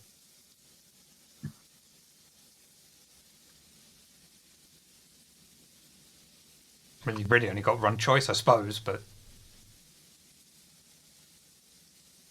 I tried to run already. I'd pull a jaw, stick the gun barrel in his mouth. Yeah, I've already tried to run. You said no, so I don't know what my options are. Well, it's on top of Shoot you. it. That's why you can't run. Yeah, all right. I will blood surge and try to Okay. shoot it. okay, rouse check for me, please. Gain a hunger, Don't care. and you're going to gain a bonus dice. Well, bonus die, pardon my English. Resolve. Firearms.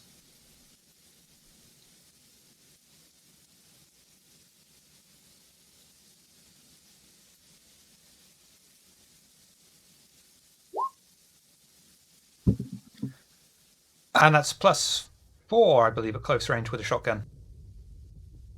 If I, oh yeah, is it not dodging? No, it's too busy enjoying the taste of your Plus- delicious flesh. Yeah, +4. It matters, but yeah, Okay. +4. You unleash your weapon in the beast's face, hitting it square between the eyes. It stops what it's doing, looks up at you, and, bleeding profusely, runs off into the forest again. The meadow. Cedra. Is there any way I can get within melee range and attack? Yes. Then I run up to it and attack it with my sword. Lovely. Strength, melee. And this one, as it's only been barely scratched, is going to have enough wits about it to dodge. I can't remember if I get a modifier. Okay, do it again. I know you do if you do damage. Yeah, I can't remember if I do into because I use the. Why am I scrolling?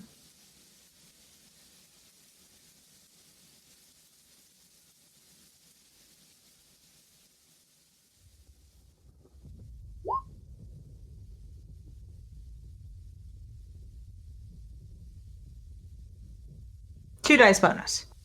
Okay. Okay, I'm sorry. That was melee and strength. Yeah.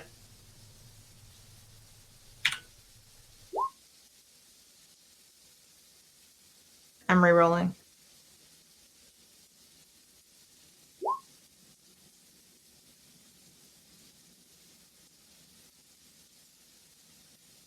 You could still technically reroll 3 because you had 4 that you could reroll before.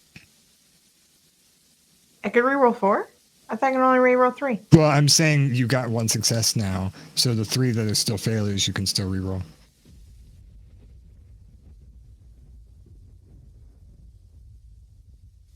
Okay.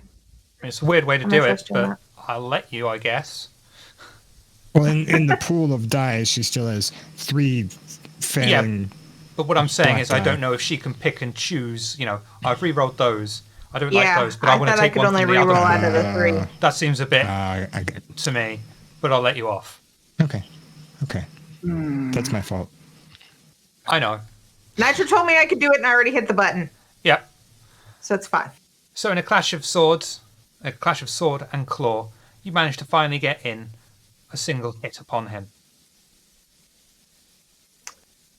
But that hit does extra because of my sword. Hey, I kind of sort of did something even though I'm dead. Yay. I'm helping even beyond the sleep. Where the hell is that? You should know this, Amon. Where's the extra? There we go. Damage value 3 Okay. for my okay. sword. So you do 4 damage in total as your blade pangs down on the thick, furry hide of the lupine. Isaac. This is the lupine that I've already tried to use Awe of Decay and Necrotic Plague one, right? I'm pretty sure that's this one. Yeah, I can only do it once per scene, so.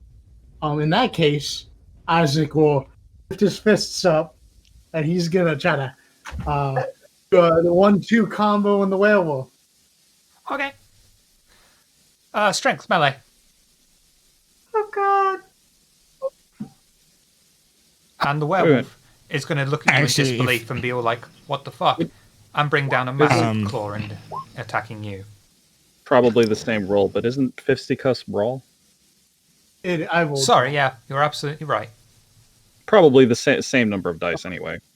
Well, It sounded like Isaac Same rolled result. roll anyway. probably the same result anyway.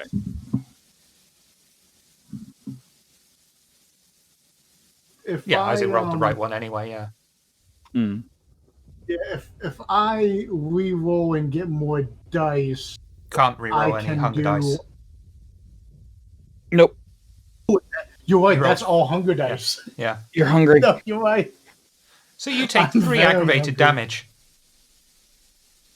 Okay, as and the I can werewolf convert comes those with its to. massive claw at you, almost in a disbelieving tone. Okay. Of, So that will wipe out my Defy the Bane, and then I will take, I think, It's rounded up for having, so I guess 2 superficial. Aggravated, darling.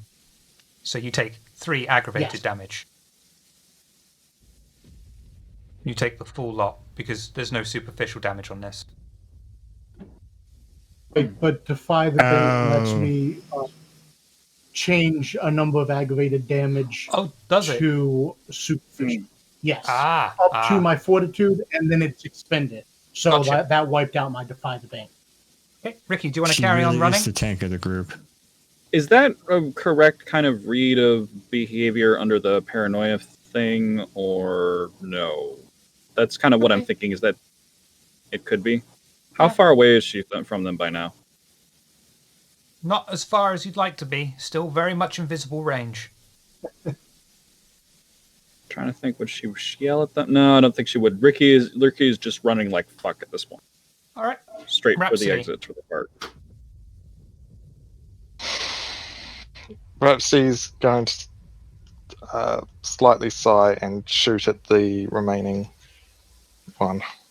Dexterity, firearms, because you've got a bit of a boost to your confidence, seeing as how one of them's already fucked off. And the lupine is going to concentrate on trying to dodge.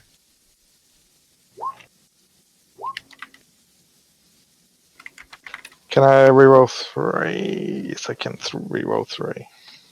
Okay. I mean, is there any point?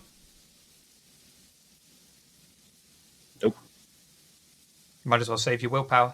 Oh, yeah. Yeah, that's what I'll do. And so, on the werewolf's last turn, it's going to turn its attention to Isaac, who it's still sort of looking at in complete disbelief that it even thought it could take it on.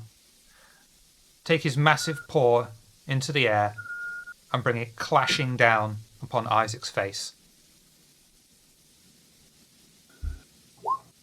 Okay. I'm going to,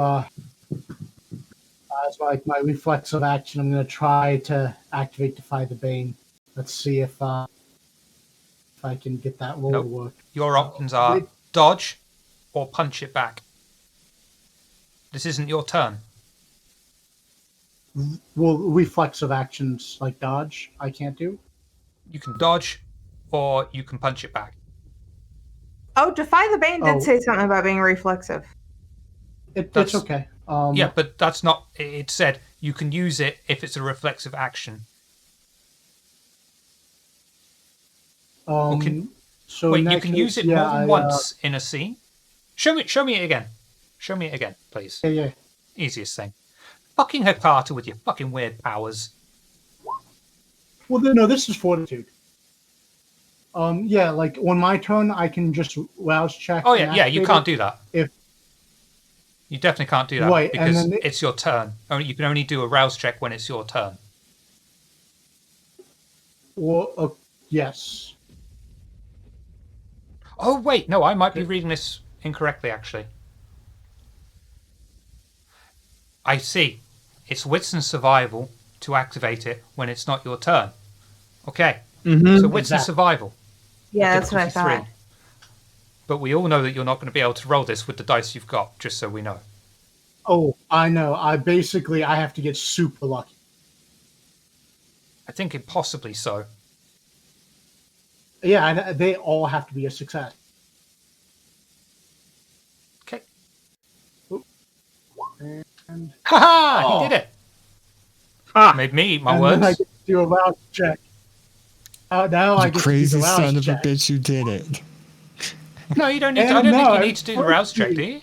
Oh, you do after. Okay, that makes sense. If That I does make succeed, I sense. have to get. So Yeah, I activate Defy the Bane, and I'm also in Hunger Frenzy. And so 7, 3, and that's 4 superficial damage. Eat the werewolf. Okay.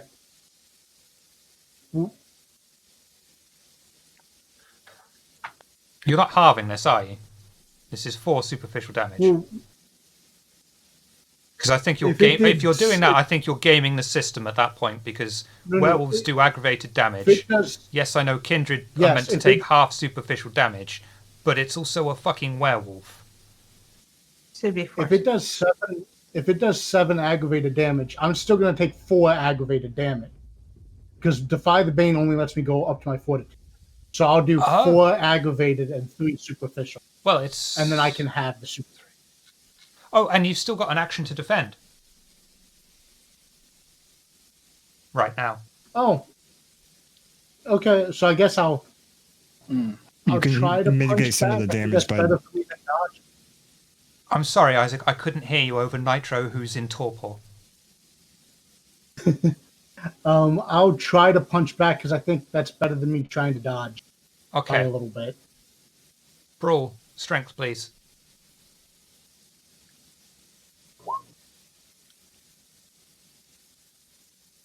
Well, shit. I think at this point we're going to give you the paranoia Bane, but that's not going to matter too much. So you take 4 aggravated damage. Mm-hmm. He's got 5 hunger. Yeah, I do have that too. You have 5 hunger. Yup. Since when did you have 5 hunger?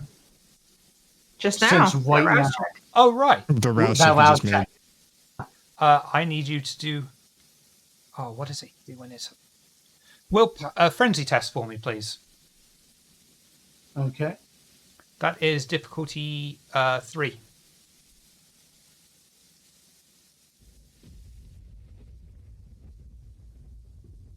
Difficulty 3. Ooh, just. You Whew. just resisted slipping into a hunger frenzy. And that is the end of the combat. I think...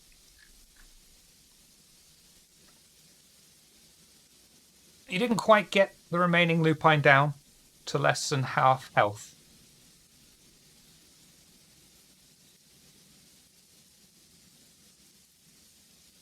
I think it would be fair to say, as it will fuck off. It will take a bite of each of you, we'll say. So we'll say 1 aggravated damage each. And then it pounces off. Great. Armon, Ricky, Can it and Xavier reach Ricky will be exempt and from pounce off? taking it. Oh, will be accepted. Okay.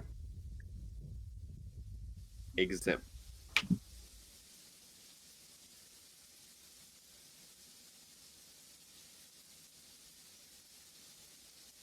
Cedra, well, wait, before I do this. If I were to give Amon my blood, will that just increase my hunger by 1? Yep. Okay.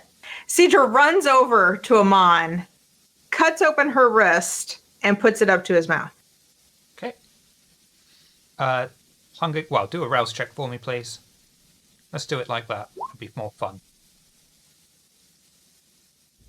Okay. Gain a hunger, and Armon, you come out of torpor at 4 hunger. At 4 hunger, what's my health? 1. Okay. I wasn't sure if it would be like 1, but a superficial. Would it be 1 or 1 whole superficial? Yeah, that was the main reason I asked. I don't think it really matters, but I thought I'd ask. I mean, 1. Okay. We'll just call it 1 for ease. Okay. Mm-hmm. Been there, done this before. Thanks. Can we leave now? God. He's just lying there on the ground. We should have never come back. I think Isaac would be on the ground, like, trying to keep his guts inside. He's like, I'm made of sterner stuff, but the werewolves, it's like a butter knife through butter. Let's get back to the car. At this point, I will say it's very late at night, with the sun rising pretty soon.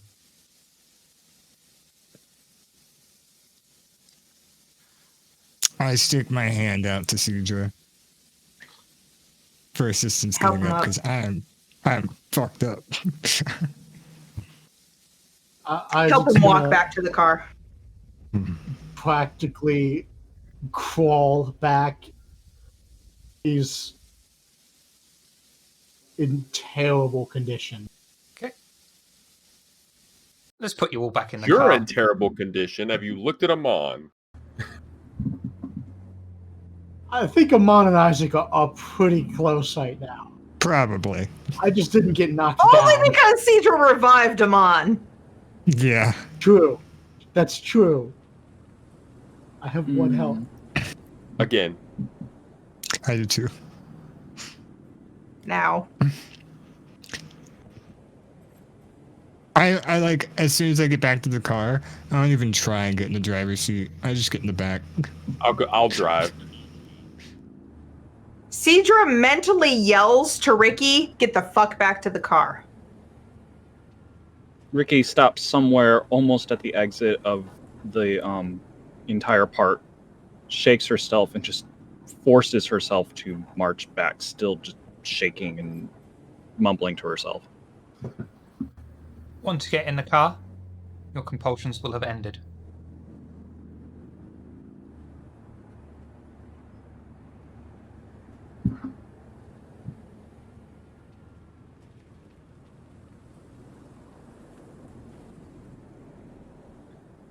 So unless there's anything you wish to discuss, we assume that you go back to your respective havens in a moment of silence and anger.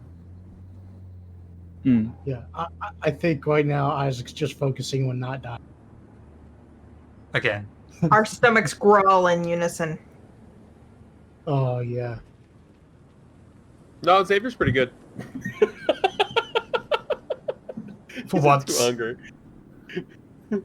Yeah. Alright. He's hurting. He's probably got a broken arm.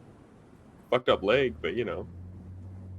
Isaac is probably going to do, like, just rip off the door handle to his fridge when he gets back to his haven. While they're in the car, sitting next to... So Isaac's guts are literally out. I think so, yeah. Yeah, that would be Just aggravated. Stuffed him back in. Yeah. Amon's bleeding everywhere. So is Xavier. Isaac, Yeah. or like Ricky, curled up into a ball of herself in the back seat, glances over at Isaac, opens her mouth, shuts it, then just kind of reaches her arm over in Isaac's direction and just kind of hides her face. You can have some if you need it, Isaac.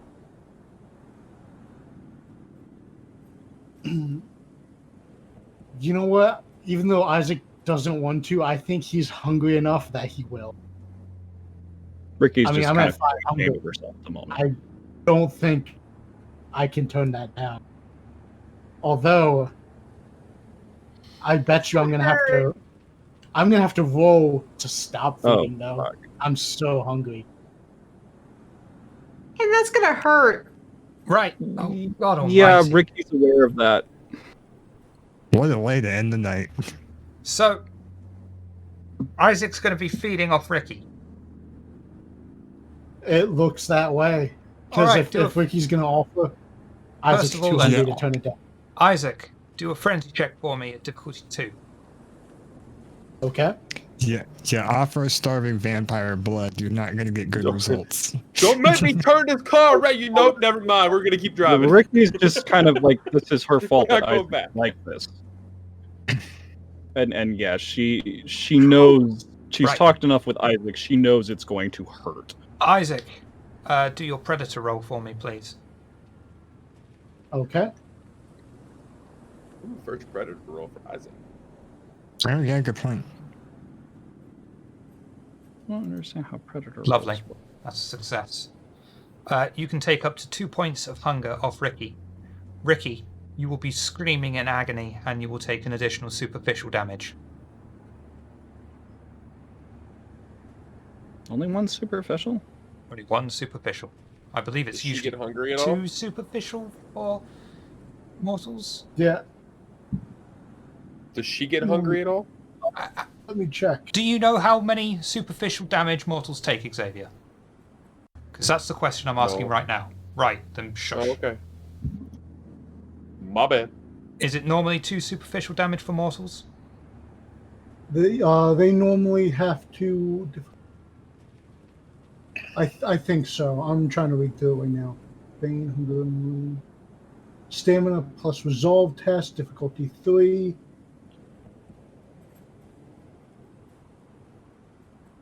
Maybe it's 1 point per blood I take. Mm. I mean, it'd still be 2. It'd be 2.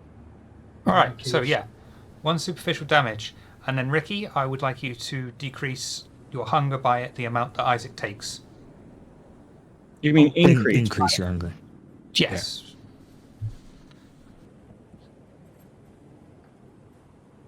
How much is I Isaac found it. taking? Because Ricky's at 3 hunger.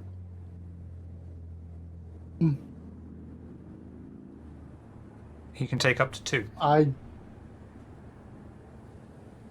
I guess I'll go ahead and I'll take.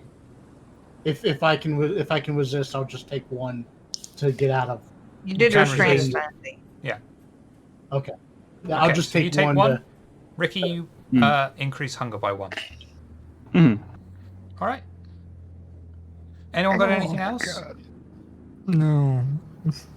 That was in character. I want to go home. Okay. We'll call that the end of the night then, with lots of drama waiting to happen next week. Mm. Oh yeah. Is there anyone? I don't see anyone online that we can raid. Does anyone have anyone? I could have swore Vancouver was doing something tonight. I thought that was tomorrow night. Oh. Not sure. Yeah, I'm Yeah, not I don't see seeing anyone. anyone. I think that's tomorrow night.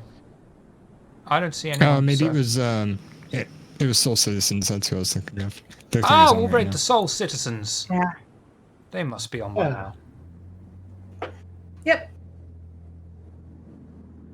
Very strange icon on Twitch, but fuck it, it's good How enough. did FC not know to say, "Hey, Soul Citizen"?